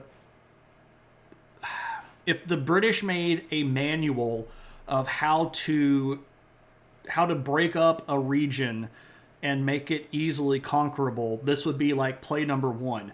Play number 1, find the local factions and make them hate each other. And if they're fighting each other, they won't be fighting you. And this is like one of the go-to British things here. So they do put in place some restrictions on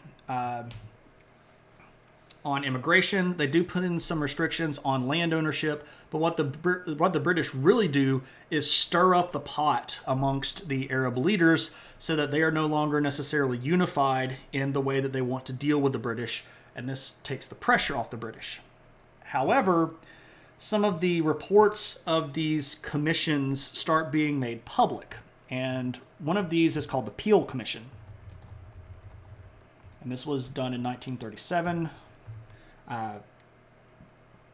The Peel Commission was brought together to try to figure out how to handle the situation.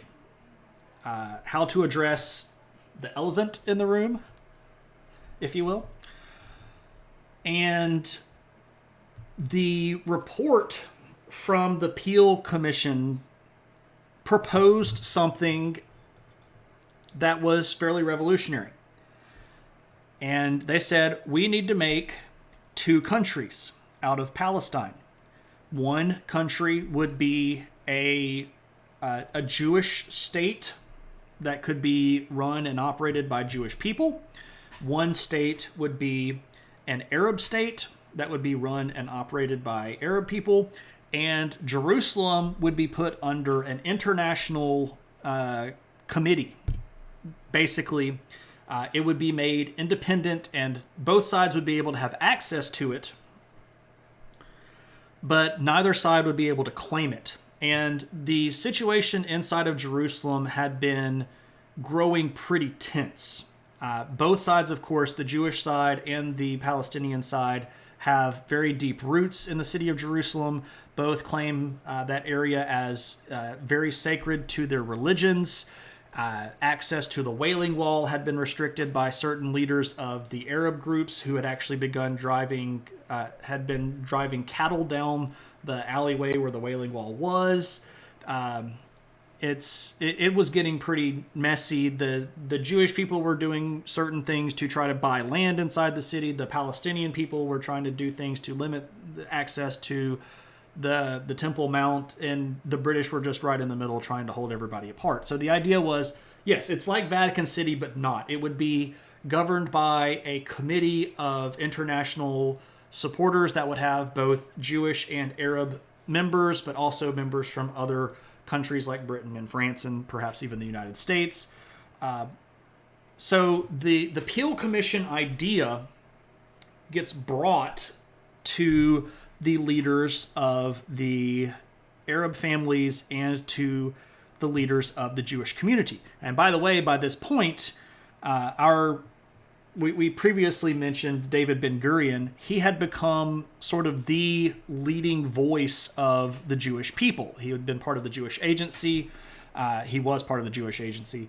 And he was sort of the spokesperson for the Jewish community. And he said, yeah, this is a great plan. Let's go with it.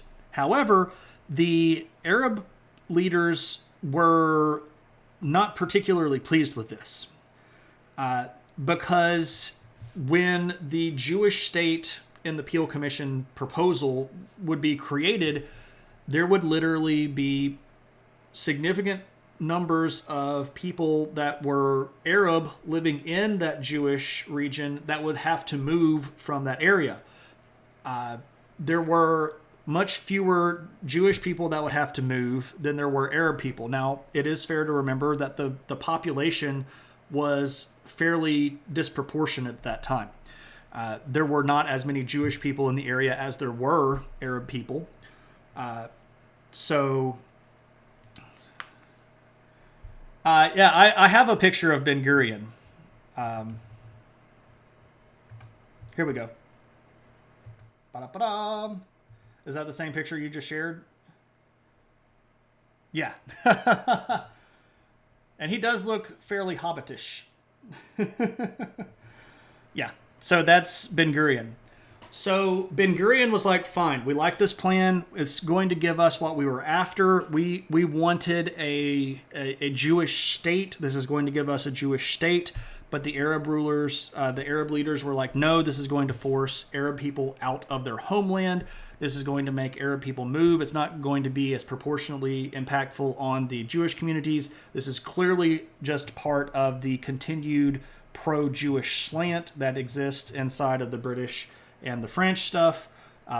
So the Arab community is going to decline the Peel Commission, and that idea is going to sort of be shelved for a little bit. This was not an easy thing to split. The Jewish and the Arab settlers were spots across the map, and there was literally no way to divide them without having parts of one country surrounded by another or leaving one group in another's territory. Yes, and I tried to say that earlier, but I don't know if I said it as succinctly. So, Mac, thank you very much for that clarification. Because of the way that the settlements were distributed, there was a lot of region inside of the proposed territory that was sort of empty, especially this region down in here, which is in the Sinai Peninsula. A lot of this area was more or less left empty on purpose and would have been given to the Jewish state sort of as an idea that you would eventually expand into this area. However, there were Arab people living down here. So those people would end up either having to deal with a Jewish state or leave. The population over here along the coastline was similar in the other way. A lot of the Jewish communities that had been established were coastal communities because, let's just be honest, it's easier to live right off of the boat. And a lot of those areas, especially down here in the south, would have been part of the Arab state, and they would have had to move or live under the rule of Arab people. So there was, without drawing what would effectively be a polka dot looking map, there was no way to contiguously make this territory work so that all of the Jewish people were in one contiguous area and all of the Arab people were in another contiguous area. It was just, I would say that it was actually impossible to do. So the Peel Commission's concept was, let's try to get it as good as we can and then propose it, and maybe we can use this as a basis for further negotiating. But the Arab community said no, they didn't like it. And the situation, like I said, is going to get shelved a little bit because this is also right when World War II breaks out. Because in 1939, we have World War II. And things are going to get bad. We all know what happens in World War II. We all know about the Holocaust. We all know about the murder of millions and millions of Jewish people at the hands of the Nazis. This is going to bring an enormous international focus on the concept of a Jewish state. And during World War II, it's fair to say that the Jewish people were, well, they weren't obeying the British mandatory laws. They were sneaking in immigrants with a movement called E-Levant, which is bringing people home. I think, I know bet means house. So they were bringing immigrants from Europe into Israel against British law. And there were actually several situations when the British fired on ships full of immigrants to try to keep them out. It was a very testy situation, but thousands of Jewish people are going to get into the region during World War II. And because old people hate each other. All you bet sounds like the all you bets! All you bets! So, anyway, there becomes this big attention that's worldwide focused on this idea of a Jewish homeland. We need a Jewish state. But the British still controlled the area.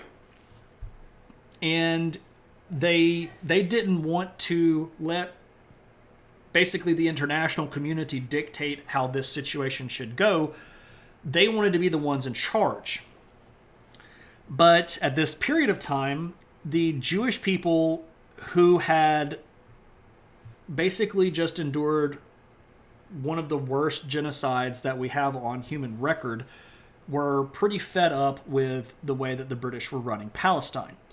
And there are going to be groups of these Israeli militias that are going to sort of transfer from being purely militia-based into being terrorist-based.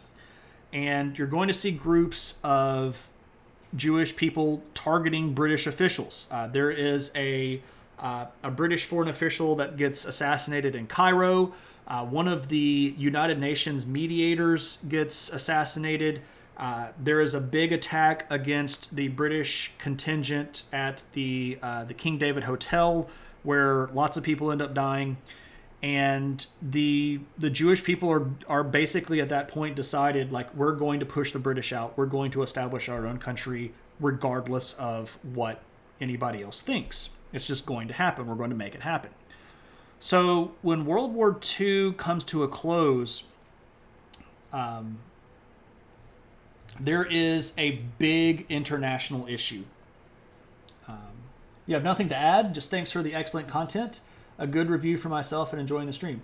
Hey, Capacitor, thanks very much. And I mean, even you just hanging out and saying hi, that's a lot, man. I really appreciate that. So hope you're having a good one. Feel free to comment or just hang out and lurk, whatever you feel. How open were other countries to refugees when the Jewish refugees were moving to Palestine? Mac, the answer to that is not very. During this period of time, There were very, very strict United States immigration rules. And if we were to sort of pause our contemporary discussion and move back to the 1800s, the 1800s were a period of time of very big anti-immigrant sentiment in the United States.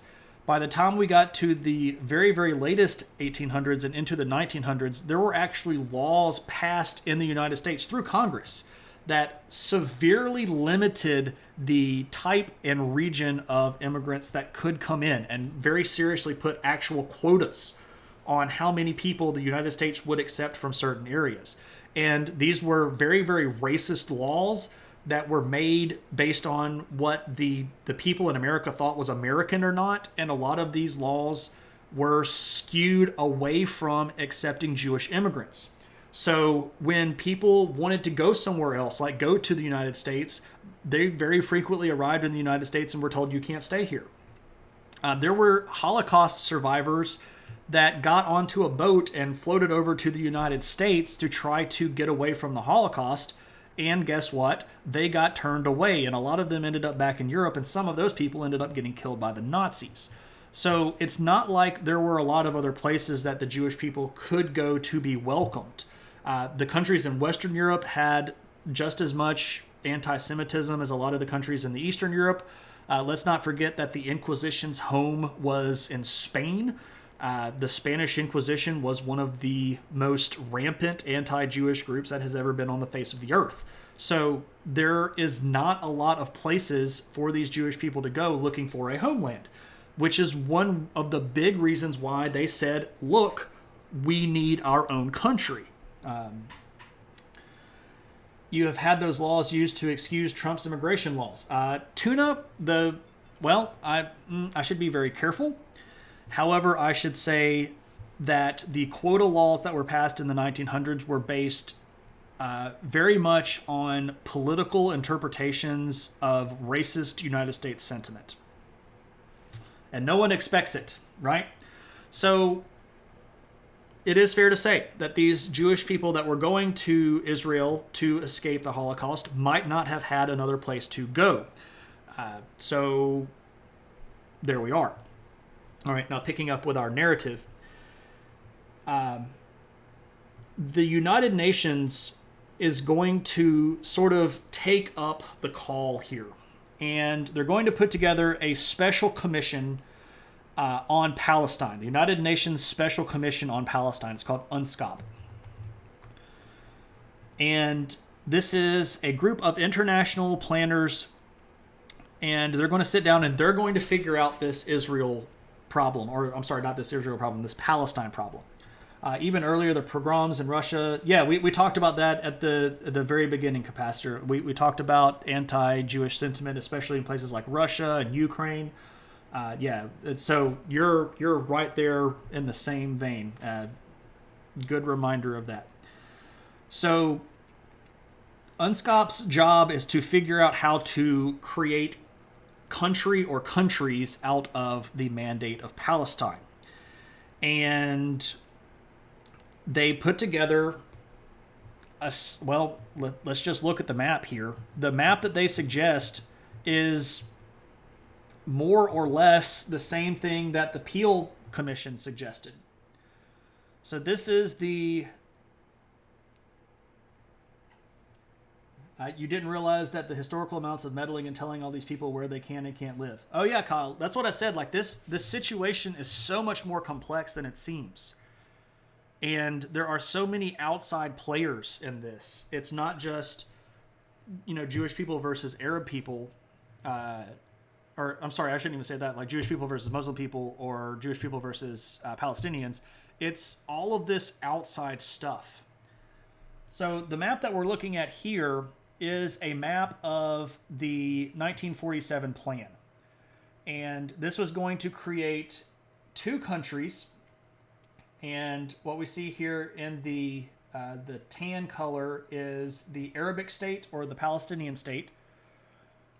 And you can see here that these little sort of point regions, both here and here, these were basically going to be just crossroads where both sides would be able to control territorial movement in and out.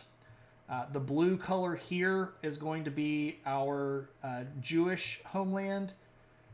And again, Jerusalem was left as an international city that was going to be sort of overseen by a large group of international observers, Palestinians, and Jewish people. So this was the original two-state solution.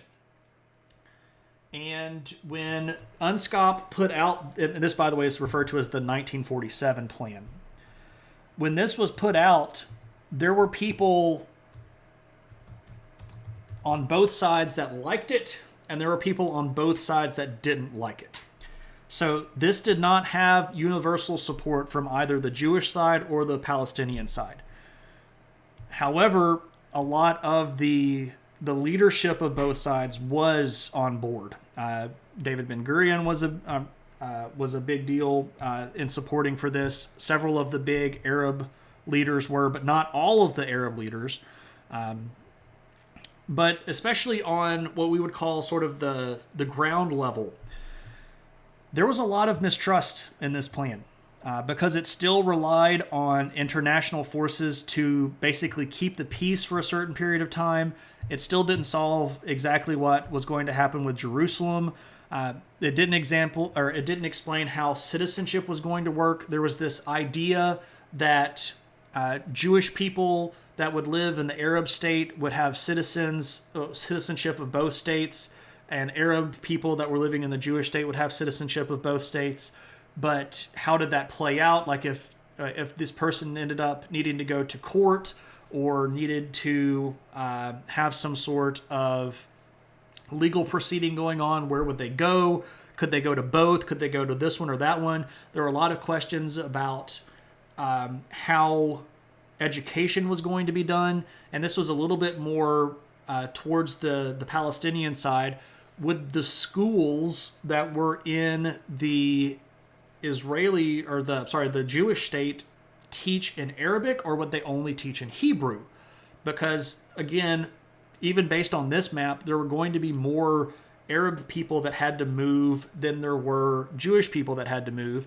So if I live in the Jewish state and I'm a Palestinian Arab, am I going to send my kids to a school that only teach in Hebrew? Or are they going to have Arabic people teaching in the school? So there are still a lot of really hard details to figure out that had not necessarily been figured out. Gotta walk the chopper. Get to the chopper.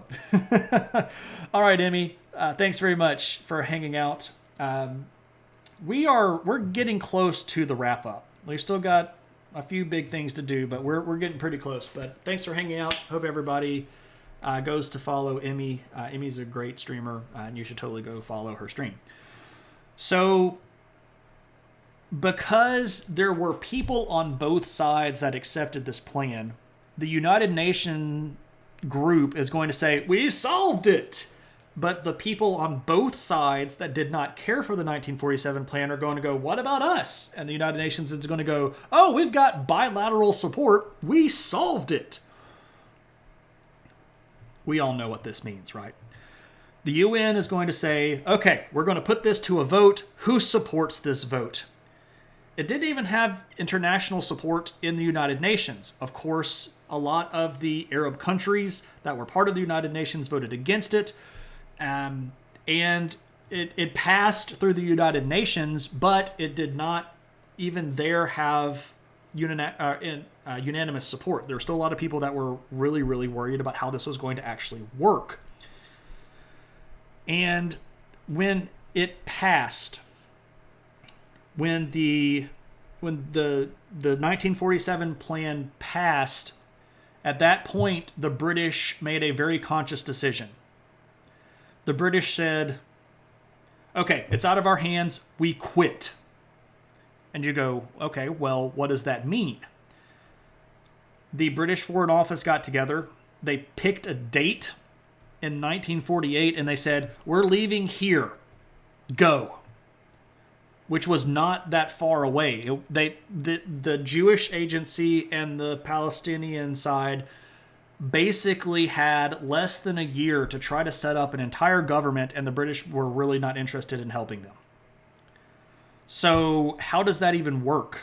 Like, you have been lording over us and denying us basic, powers to govern ourselves. But now you're going to say, forget this, I'm gone. But that's exactly what the British did. They're like, okay, well, it's been decided for us. We don't get to run this as a colony anymore, so forget you guys. Go do your thing. And the British are basically just going to pull all of their stuff out. They're going to be like, all right, we're gone. Like, this is it. This is the last day. Whatever happens, you go do your thing. We're gone. And so they just pack up their toys and they leave. Now, the Jewish side of this scenario is going to have an easier time getting themselves somewhat organized because of the fact that the British had allowed the Jewish agency to take over more on-the-ground control in their communities. So there was already a preliminary education system, there was already a preliminary militia system and police system and judicial system. The Arab groups were not in that same boat. They had been denied a lot of that. Now, they had regional councils and they had the Palestinian Arab Congress that was there, but they did not have the same level of infrastructure that the Jewish side had. So when the British literally just up and leave, well, David Ben-Gurion is going to wait until the day that they leave, and about a couple of hours before the British are officially gone, he's like, okay, well, Israel is a nation, and this is where Israel... Bum, ba-dum. Bum, ba-dum, bum, bum. Art by Jamie Lynn. I hope I'm saying that the right way. Thanks for the follow, and welcome to the adventure. So in the Cartman voice... Oh, I can do the Cartman voice. Screw you guys, I'm going home. Pretty much that's exactly what the British did. And so Ben-Gurion and his Israeli government are going to claim that they're independent. Here's the story. They really don't have what they need to make the government run in place. They have a lot of it, and they have the will to make it work, but the Israeli government in 1948, when the British left, was not fully formed. They had the basis of the ideas, they had the way that they're going to do the things, but they had not had elections, they did not have a Congress. They had to basically make all of that stuff up as they were going. And the Arab side did the same, but they were at a much lower level of preparedness. So here's what happens. The 1947 plan passes. 1948 comes around, and Israel declares independence. But immediately upon Israel declaring independence, they're going to get invaded.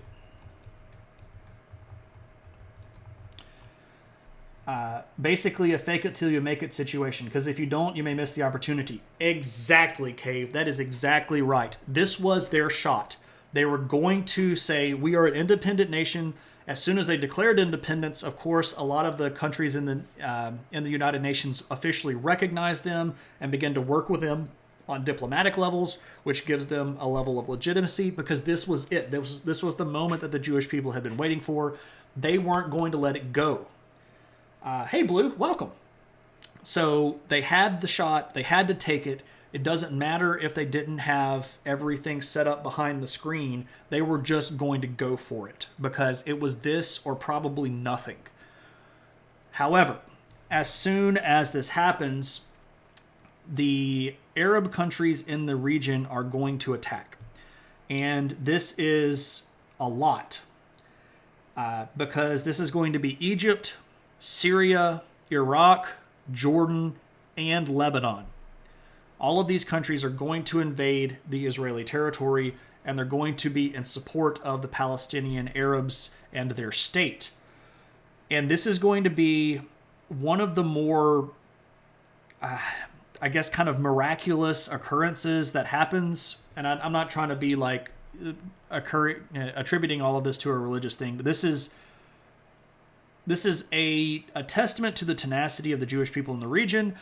And this is also just a series of really improbable events that happen, because even though they are being invaded by all of these people, the Israeli groups not only hold out, but they are going to go on the offensive. A map of the invasion is enlightening. Yeah, I thought about including that map. Cave, if you want to find one and share it in the link, we'll all go look at it. I didn't necessarily want to have to go through every single line of like, well, this is where the, so I can do this though. I can zoom out a little bit and I can turn on our modern borders and I can show you. So Egypt is invading from the south. Jordan is invading from the west. Syria is invading from the northwest. Lebanon is invading from the north. And Iraq, which is over here, is sending troops through Jordan to attack over here as well. Between like Iraq and a hard place. Dun, dun, dun, dun, dun. Yeah, so not only is Israel able to withstand the attack, they also go on the offensive and take a lot of the territory that was designated as the Arab state. And here we go. Let's see what we got. Yeah, there you go. So all of the invasions. Yeah. And this is just the first month. There are 3 different waves of that invasion. So there's an invasion, and then an armistice, and then 2 more invasions, and the Jewish people fight all of them off. Yeah, and there was not they didn't have a lot. They had a lot of militia groups that they had turned into military groups.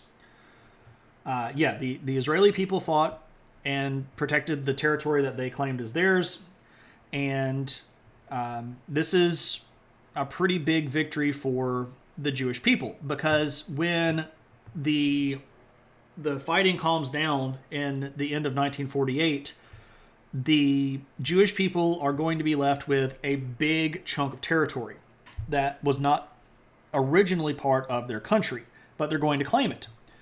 And what we end up with is this map.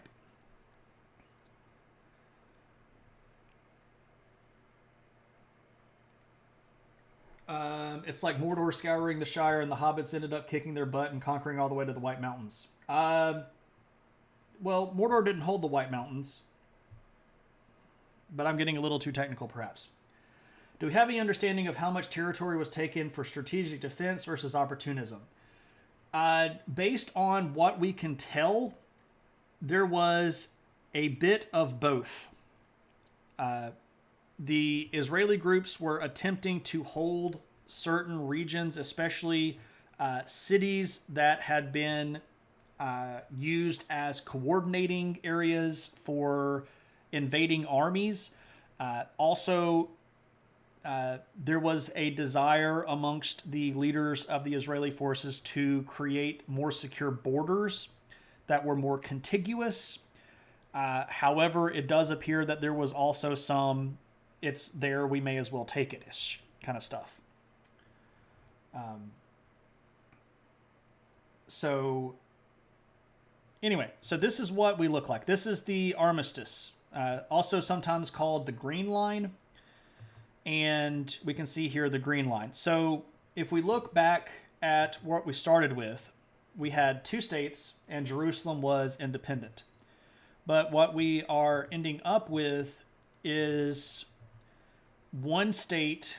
Jerusalem is divided, but part of Jerusalem is in the hands of the Israelis, and the territory here, especially along the Egyptian border, is almost completely done away with, and a lot of the northern territory that was part of the Arab state is now being controlled by the Jewish state. And this region, which is what we called the West Bank, was invaded and taken over by Jordan, which becomes known as Transjordan at that point, because it controls both sides of the Jordan River, which runs right here. So the West Bank and Jordan are going to be the same at that point. So Nablus, or the city of Shechem, and Hebron, both big Palestinian communities, are going to become part of Jordan. And you'll notice that this says from 1949 to 1967 because, well, this is not the end of the story. So what happens as a result of this particular this war? But a fun fact, many of the weapons the Israelis had were surplus. A batch of rifles made in Czechoslovakia were found to have been sabotaged by the Czechs, forced to make them... Oh, well, the Czechs are actually going to pretty frequently sell guns to a lot of people, including Egypt in 1955 or 56. Is it 56? I think it's 56, which is one of the reasons why Israel gets a little bit more freaked out about Egypt, because they buy all these Russian guns. The sites were all installed crooked. So on top of being invaded, they also have shoddy equipment. Yes. When your back is against the ocean, you don't have much of a choice. Correct. You can't really run anywhere. So in 1949, they do sign an armistice. And the Jordanians are going to get control of the West Bank. The Gaza Strip is going to fall under the jurisdiction of the Egyptians. But Israel itself is going to be in control of a lot more of that land. Do we have any idea what might have happened if Israel hadn't declared independence? This gets a little tricky. So there were a lot of Arab countries that had been very vocally against the two-state solution. And the countries, Egypt and Lebanon and Iraq and Jordan and Syria, they were all against the two-state solution. They did not like the idea of having a Jewish-run state, and they especially did not like the idea of having a state that was going to displace Arab populations. And we can talk about the size of those populations later on. But there were a lot of countries that were very vocally against this concept, right? And it is fair to say, if we look at the timeline here, that these countries had already been planning an invasion ahead of time. Because the timeline of Israel declaring independence, them being recognized by international agencies, the British then leaving, and the Arab countries invading, does not leave enough time for the Arab countries to have gone from completely not mobilized to ready to invade. So it's pretty clear that there were people that were about to go to war anyway, and had Israel not declared independence and received international recognition, that could have been a very, very quick war with no external support for the side of the Jewish people. Now, that's not how it went, so we don't know what might have happened, but the moment that Ben-Gurion declared himself and his country independent was really, really strategically important, not just for the potential future of Israel, but for the legitimacy of a wider recognition of Israel as a country to begin with. So it was a very important move, even though it seems like, oh yeah, you declared independence a few hours early. That was done on purpose. That was very purposeful, arranged with a reason. Great question. Can't just swim away, I guess. Only turn into another tire against Alexander. Yeah, pretty much. Okay, so when we sign this armistice, there is going to be a lot of population change and a lot of population displacement. So, there were a lot of Arab people, around 700,000 Palestinian people, that were going to be moved. They were either going to move themselves as fleeing the war as refugees, or the new expanded Jewish state was going to take over that territory, and then those people might have wanted to leave. Either way, after the armistice is signed and Israel is going to get claim to all the land that they claimed, about 700,000 Arab people are going to be displaced for both geographic and political reasons. I would like to hold that particular conversation as to how exactly and why exactly a lot of those people were displaced until the next discussion, if we come back to like a part 2 here. But there is also going to be an influx of Jewish immigrants. Immediately after this war, there are more than 1 million Jewish immigrants that come from all over the world, including a lot from places like Iraq and Yemen and Jordan, a lot of them from Africa, down in Ethiopia, of course, all over Europe, but even the United States.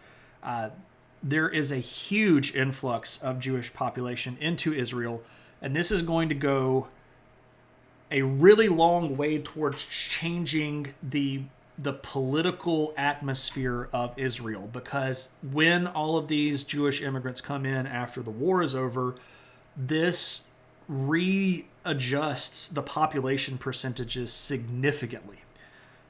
For part of the reason, several of the big regions of Palestinian territory, like the West Bank and the Gaza Strip, were no longer inside Israel. And now we're getting in a whole bunch of new immigrants, and a lot of people left the country to begin with, looking for safety in other countries. So this really shifts the population demographics inside of Israel. But that is where we are going to put a period on tonight's discussion. Out of curiosity, why didn't other countries like the British or the US help out Israel? So the idea here is that they did in a way that was not necessarily as evident, but was very much important.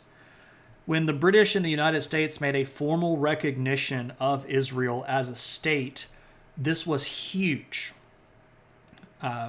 Because if the United States and Britain, who had just won World War II, two of the most powerful countries on the earth, said this population in Israel is a state and has a right to exist, and you said no they don't, well then the British and the United States would be able to make certain that Israel did exist.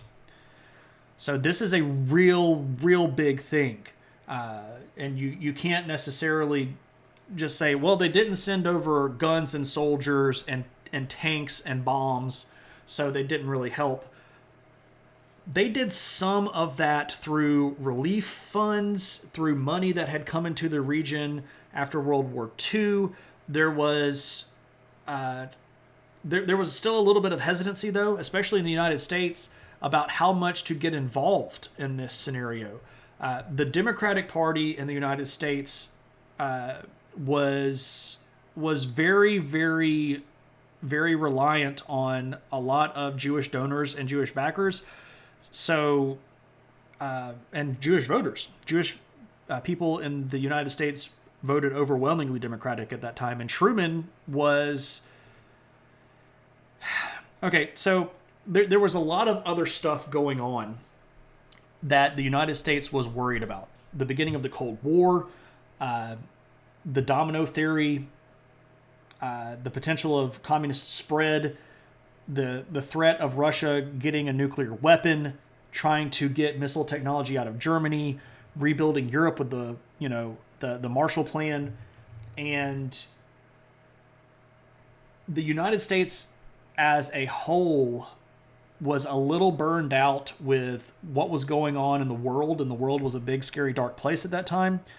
And to a lot of people in the United States, the situation going on in Israel was not as high of a priority as containing communism or rebuilding Europe or stopping nuclear proliferation, that kind of stuff. Rank 3 things: boomerang axe, levitation boots, bag of holding. Okay, so I like the idea of levitation boots because I feel like if I had a strong enough fan, I could turn that into an airplane typed device that would allow me to travel much faster and more efficiently. So I'm going to rank those number 1.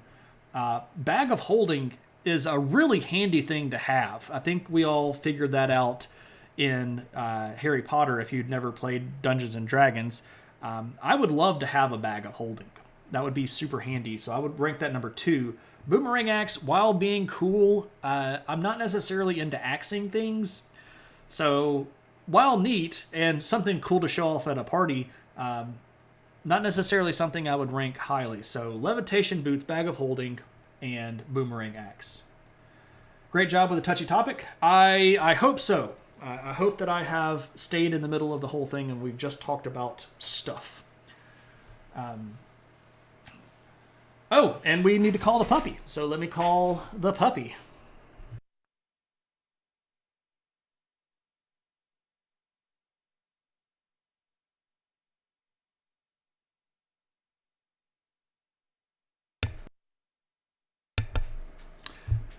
Hello. Come and see me. Come here. Hey, come here. No, don't go under the table. Come here. Come here. Come here. Oh, yes, here's the puppy. Hello. Hello, puppy. Oh, give me sugars? Where are you going? What are you doing? Well, come here. Come here. The people would like to see you. Come here. Where are you? Oh, my goodness, a big sneeze. Come here. No. Oh, puppy. Yes, we can now share the puppy of war emotes.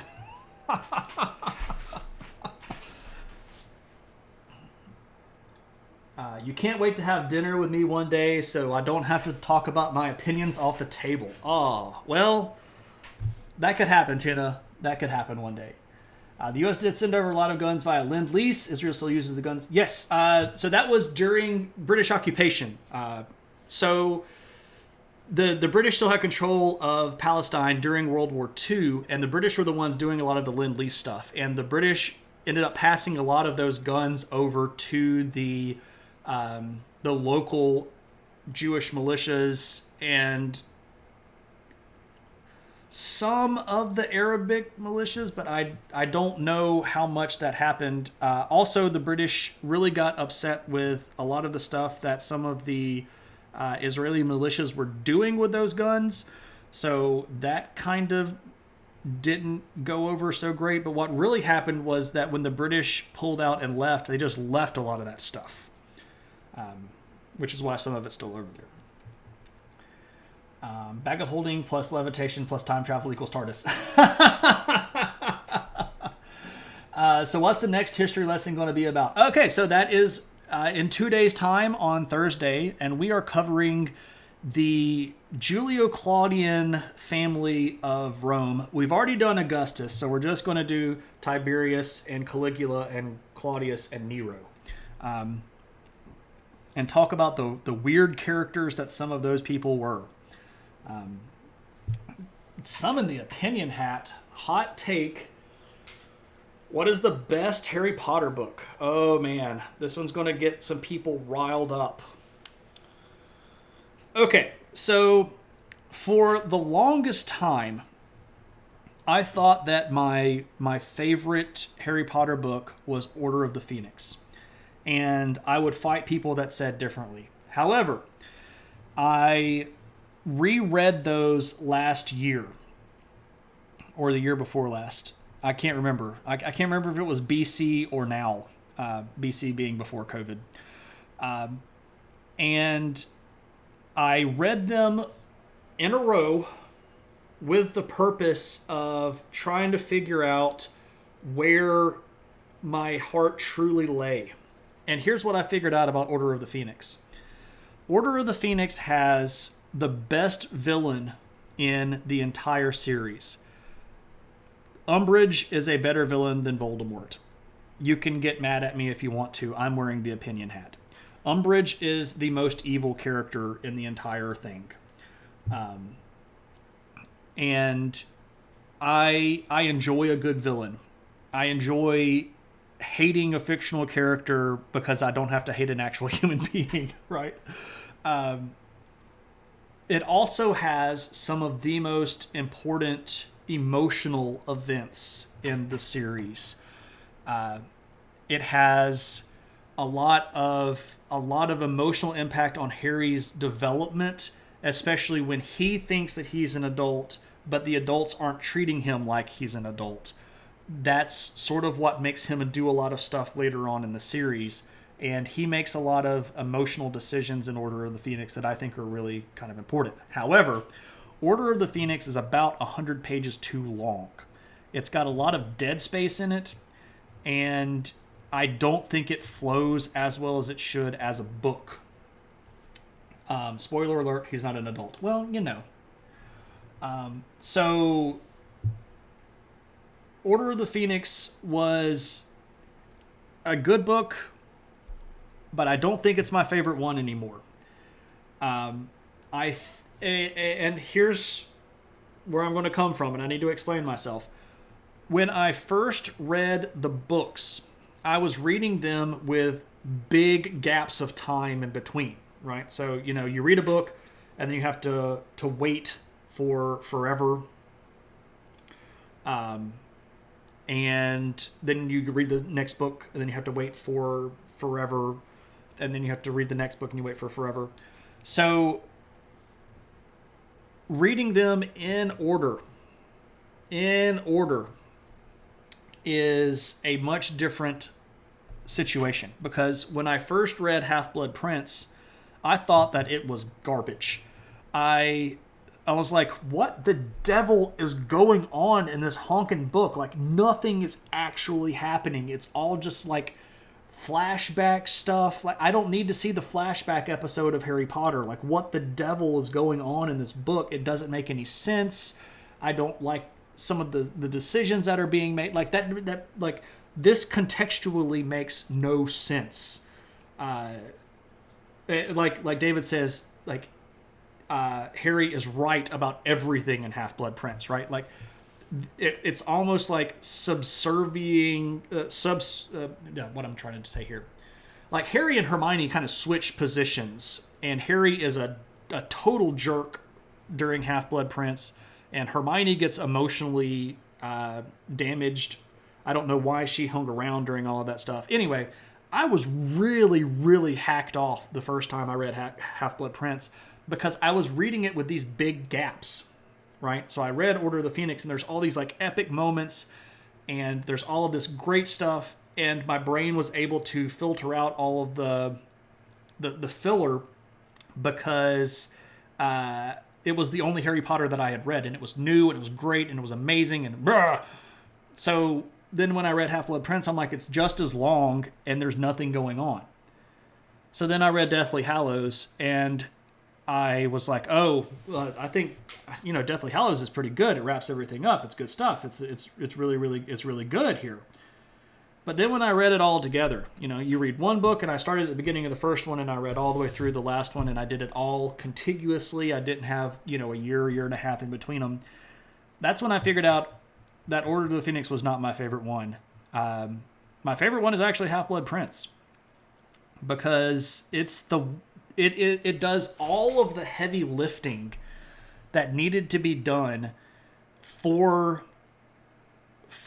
the last book to even happen, for Deathly Hallows to happen. Like, Deathly Hallows could not have happened if even one of the major events in Half-Blood Prince did not happen. And to get all of the things lined up in order to make all of the events go the way that it needed to go in Deathly Hallows, Half-Blood Prince had to be a perfect book. And reading it out of context with the whole scope of things did not give me the perspective on that book that I needed to have when I read that book. Because I was reading it like, well, you know, this is the end. You know, this is the end of the story, right? You know, we've got one more book, and they're going to kill some stuff, and yada yada yada. Yeah, Half-Blood Prince is a really well written book, and everything that gets set up in Half-Blood Prince pays off. Like the distrust between Harry and Hermione, and the rivalry that starts with Harry and Ron and Half-Blood Prince pays off in Deathly Hallows, and there's just so many seeds that get planted and storylines that get brought into intersection in Half-Blood Prince. It's a really, really well-written book. Because if Hermione didn't stay, they'd be dead. Yeah, pretty much. 3 or 6 are the right answers. And Visual Nomad says that I'm a wise man. Hey, Nomad, welcome. I didn't see you sneak in there. Half-Blood is it, but you have to understand that when I first read it, I was not reading it in the context of the entire series. I was reading it as a standalone book. I was looking for a lot more payoff, and I didn't get any of what I was looking for because the payoffs for all of those were in the next book. So there you go. I think Half-Blood Prince is the best written Harry Potter book. You loved all the schools? Yes. None of them are bad. 5 has the most flaws. I think 2 has the most flaws. I think that Chamber of Secrets is probably the weakest of them all. And there's a free one, but I'm not going to go into all of it because I don't have the opinion head on anymore. You like the first one because it's fresh and silly and it's a book for a kid? Yes. I do like the idea, though, that the books matured. As the characters matured, the books also matured. So that was a well-done thing. And I think some of that was Rowling realizing that she wasn't just writing to kids, that a lot of adults were reading this, so she slowly brought up the maturity level as she was going. So, yeah. You write to the people buying your books, right? All right. So that is well, I mean, I guess I could say, does anybody have any more questions, or anybody want to do any more redemptions or anything of that nature before we progress?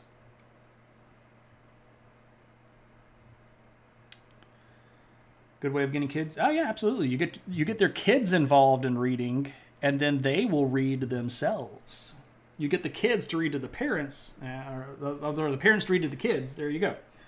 And reading longer books, absolutely. I'm a big fan of reading, and I'm a big fan of parents reading to their kids.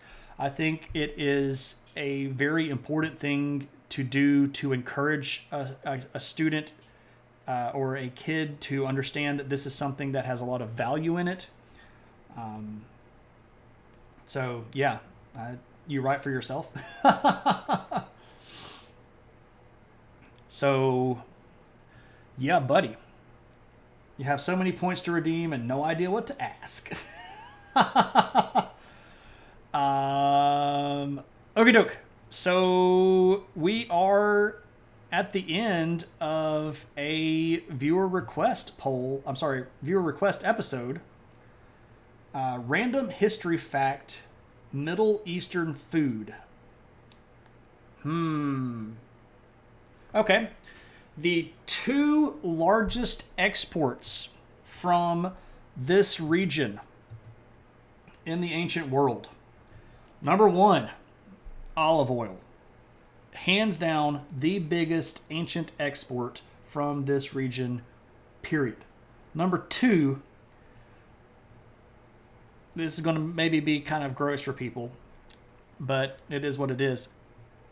Fish sauce. And what do I mean when I say fish sauce? I mean, put fish in a barrel until they basically dissolve and ferment, and then pour it through a strainer and get all the bits out. Fish sauce. There you go. Those are the 2 biggest Middle Eastern food facts from that area. Rank 3 things. Lawn mowing, unclogged toilet, gutter cleaning. I like mowing the lawn. I find mowing the lawn very zen. I would easily put that number 1. We don't have gutters, so I would put that number 2. And number 3, unclogging a toilet. So, I mean, unclogging toilets is not that bad. You know, you just go in there and you unclog the toilet, and it's sort of a thing that you have to do. But I would put them in exactly that order. Lawn mowing, gutter cleaning, unclogging the toilet. Baklava. Yes, I love baklava. Oh, delicious fish sauce. You're not going to knock fish sauce. It's in some great dishes. Yes, yeah. You if you put the fish sauce in and then you don't have to deal with the fish sauce, that's different. Is there any culture that doesn't have fish sauce? I would suspect some that live really, really far away from water don't have fish sauce. Which is better, Israeli fish sauce or Hong Kong fish sauce? It's a different thing. They're both very salty and very nasal. You know, you got that big olfactory element in both of them.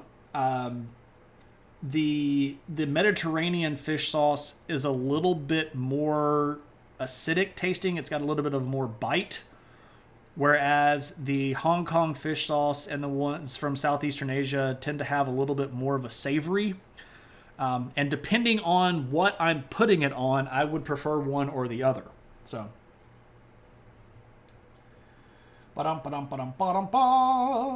Lawns are useless. Yes, we know that you think lawns are useless. Brittany has opinion on lawns. I do have books published. I'd rather have a bunch of plants with walkways between them than a big lawn. Unclogging lawns, cleaning toilets, or mowing gutters. Needs to get sociology thing done so we can bug him to work on his book. Soon. If you like playing croquet, lawns are good. If you like looking at orderly things and having moments and being able to throw the ball around with a dog and being able to survey an ordered world, this is good stuff. Lawns are good for tiring out kids and dogs. And for walking in circles. Throw the dog around. Yeah, I did sort of start to say throw the dog around. But I meant to say throw the ball around with the dog. All right, ladies and gents. It is approaching that great time in all viewer request streams. Well, not all of them. Some of them. First, I shall ask, are there any of you that are in the chat that would like to redeem the Name Your Own Adventure streams? If you have never named an adventure before, that costs 10,000 points. If you have previously selected a stream, it will cost you 20,000 for each after that.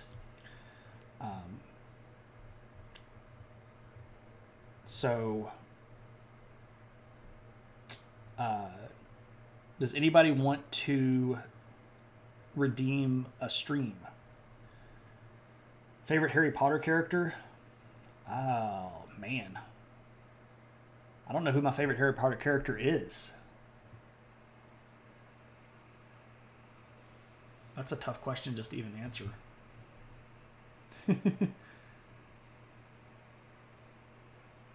When would the stream be if you redeemed it? Not next week. Potentially the next one. But if you knew that you had weird stuff going on, I could schedule it for a Tuesday night slot that you knew you would be off, Kyle. And then if that were the case, we could go ahead and vote for the next one if it needed to be rescheduled.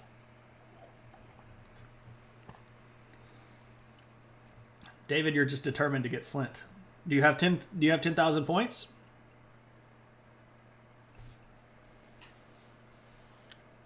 Because you could request it if that's what you wanted. Spaceballs, the stream. You have 27K. Well, if you want me to turn it on, you can redeem it right now if you want to. Impersonating any Harry Potter characters. You have... I always do Dobby. And he's sort of my go-to because he's got the very proper, very, very low, sort of squeaky Harry Potter. And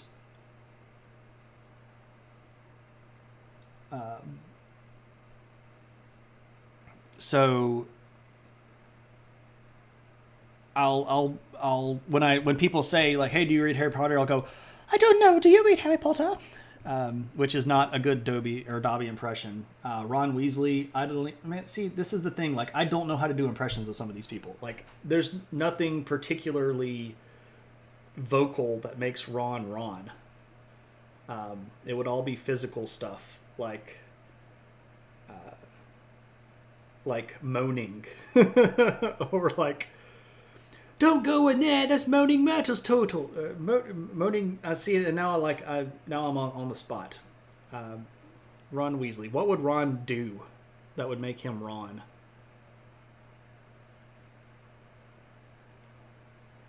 I could always go to the Wingardium Leviosa.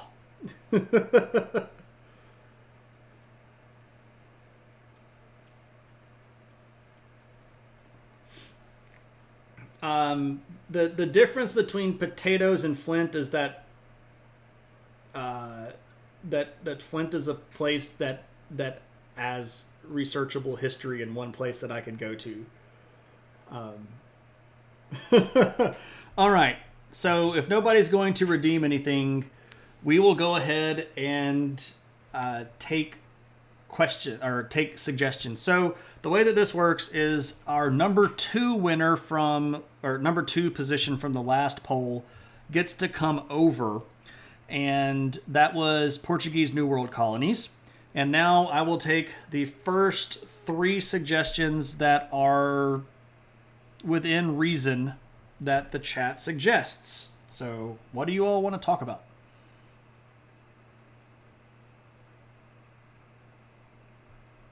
History of the Irish? That's a bit too broad. So narrow that down, Blue. Give me something that's, and I'll put Irish here as a placeholder, but give me something a little bit more narrow than just the Irish, because that's way too long. History of math? And history of electricity. Okay.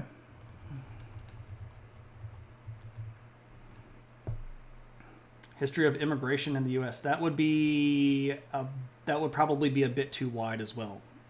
So when Blue narrows down history of the Irish, are we talking about like ancient Irish Celtic people? Are we talking about the modern country of Ireland? Or are we talking about...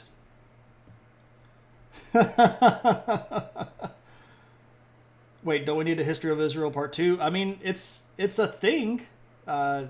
History of Ireland is a modern country. Okay, so modern Ireland. Okay.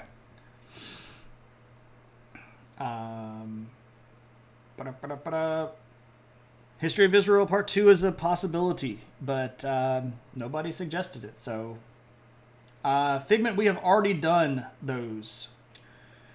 They have already been covered. We've done Harappans and Aryans, and that was back in like, oh man, probably like single digit episodes. History of the Irish, New York City.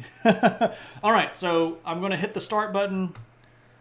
And if you go up to the top of the chat, you can click the little down arrow. And it doesn't matter. If you are listening to the sound of my voice, the dulcet tones of my voice, you can vote. You do not have to be a follower. You do not have to be a sub. You don't have to be a VIP. If you are in the room, you can vote. So everybody go and do your vote. Yes, we have Portuguese colonization. It is on there. It was the number 2 winner last time, or the number 2 place.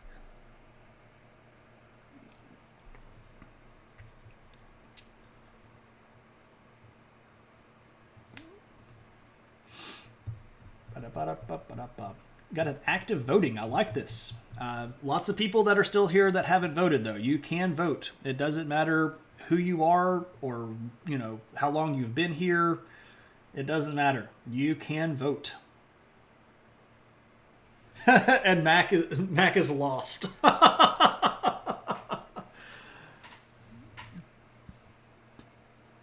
Yeah, Figment. It was probably in the first maybe episode 9 or 10, maybe. If you're listening to the dulcet tones of my voice and you're still awake.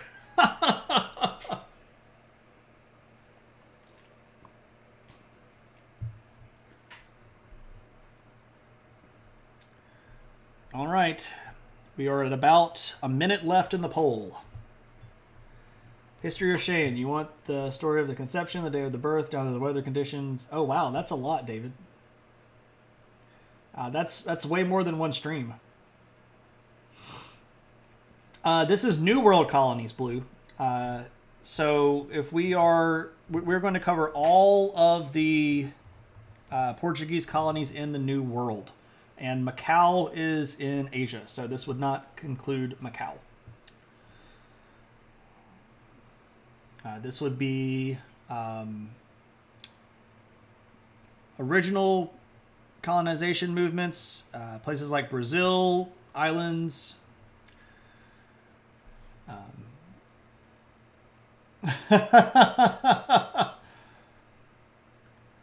All right, we are coming down to the last seconds, so please, everybody, do make sure to go vote.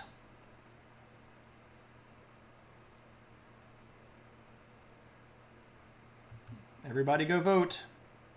We're coming down to the last few seconds. Oh, goodness. Ah! Squeaked out at the very end. History of electricity. An electrifying finish. Well, unless you hurt me this way. Okay, so on our next viewer request stream, we will cover history of electricity. But all of you that voted for other things, do not fear. You are welcome to bring those back up, and history of math will automatically get carried over. If you want to request other ones, you can request other ones. It's time for Shane to go read the original 15 Maxwell's equation. Are we getting to the story of the elephant Edison electrocuted?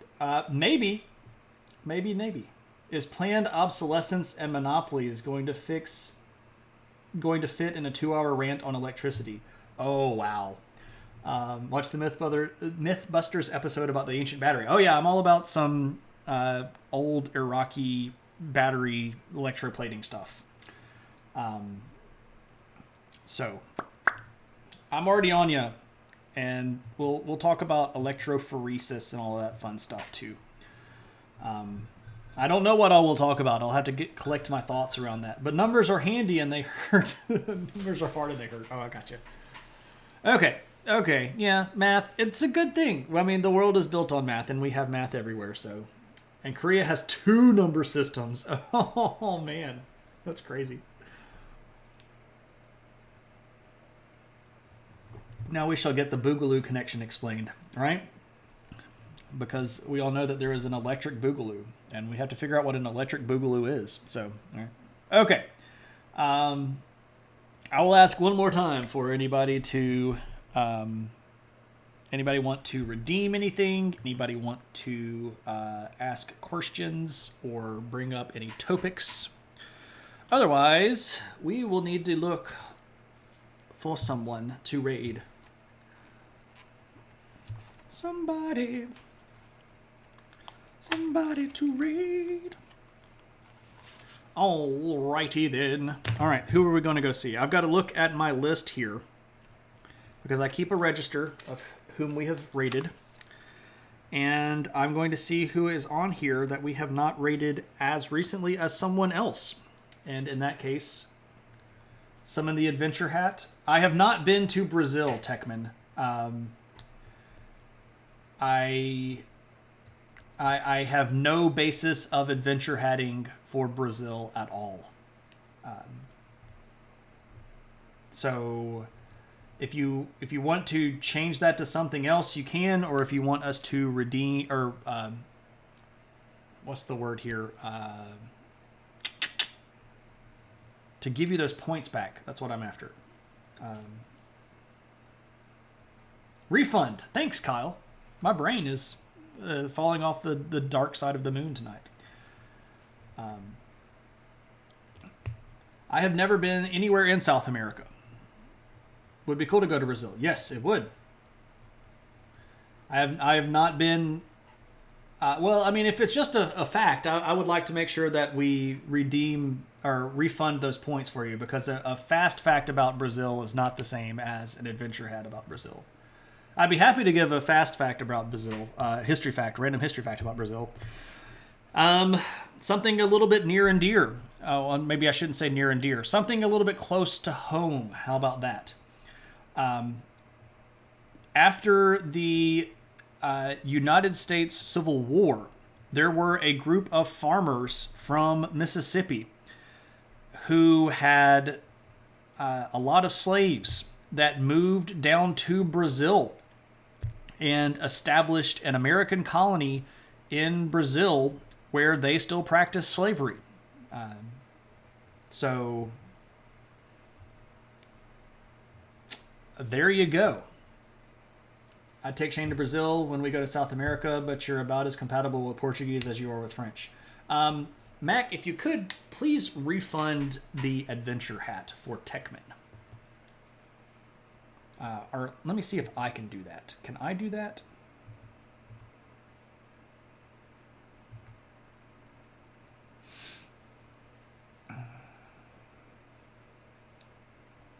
I don't know how to do that.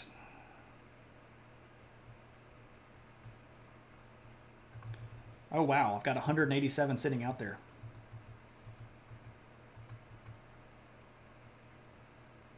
Oh, wow. I've got so many of those out there. Yeah, I'll just let you handle that. But you have a fake Guatemalan passport and ID from your freshman dorm mate. Ooh, wow. One is Chinese, the other is pure Korean, so they blended it. Oh, super. Well, there we go. I did not know that. Thank you, Figment. I mean, I want to go basically everywhere, so I don't have a problem with going to Brazil. Okay. Looking at who is live, and I'm looking at who I have rated recently, and I'm comparing the lists. I think we are going to go raid Cat Videos. Cat Videos is a delightful streamer who does traditional art, and we have not rated her in quite some time. So we are going to go raid the Cat Videos. So let me hit the magic button here. Boom. Okay. So thank you all so very, very much. I really appreciate the conversation tonight. I appreciate the fact that we were all able to get through that in a very orderly fashion. I appreciate the adult atmosphere in the room while still being able to have fun. As always, I do completely appreciate everybody just hanging out and spending time. Time is precious, and the fact that you all would spend time hanging out with somebody like me and, of course, our other friends is important, and I appreciate that, and I never want to take that for granted. So thank you all very much. I will see you all back on Thursday. Thursday at 1900 Central Standard Time, we will be talking about the Julio-Claudian dynasty and all of the weirdness and craziness that happens in that dynasty of ancient Rome. So thank you all very much. Our battle cry is adventure with lots of exclamation points. And if you have them, you can throw those wonderful, wonderful adventure hats in when we go see Cat. Thank you all very, very much. Have a great night, and I will see you next time.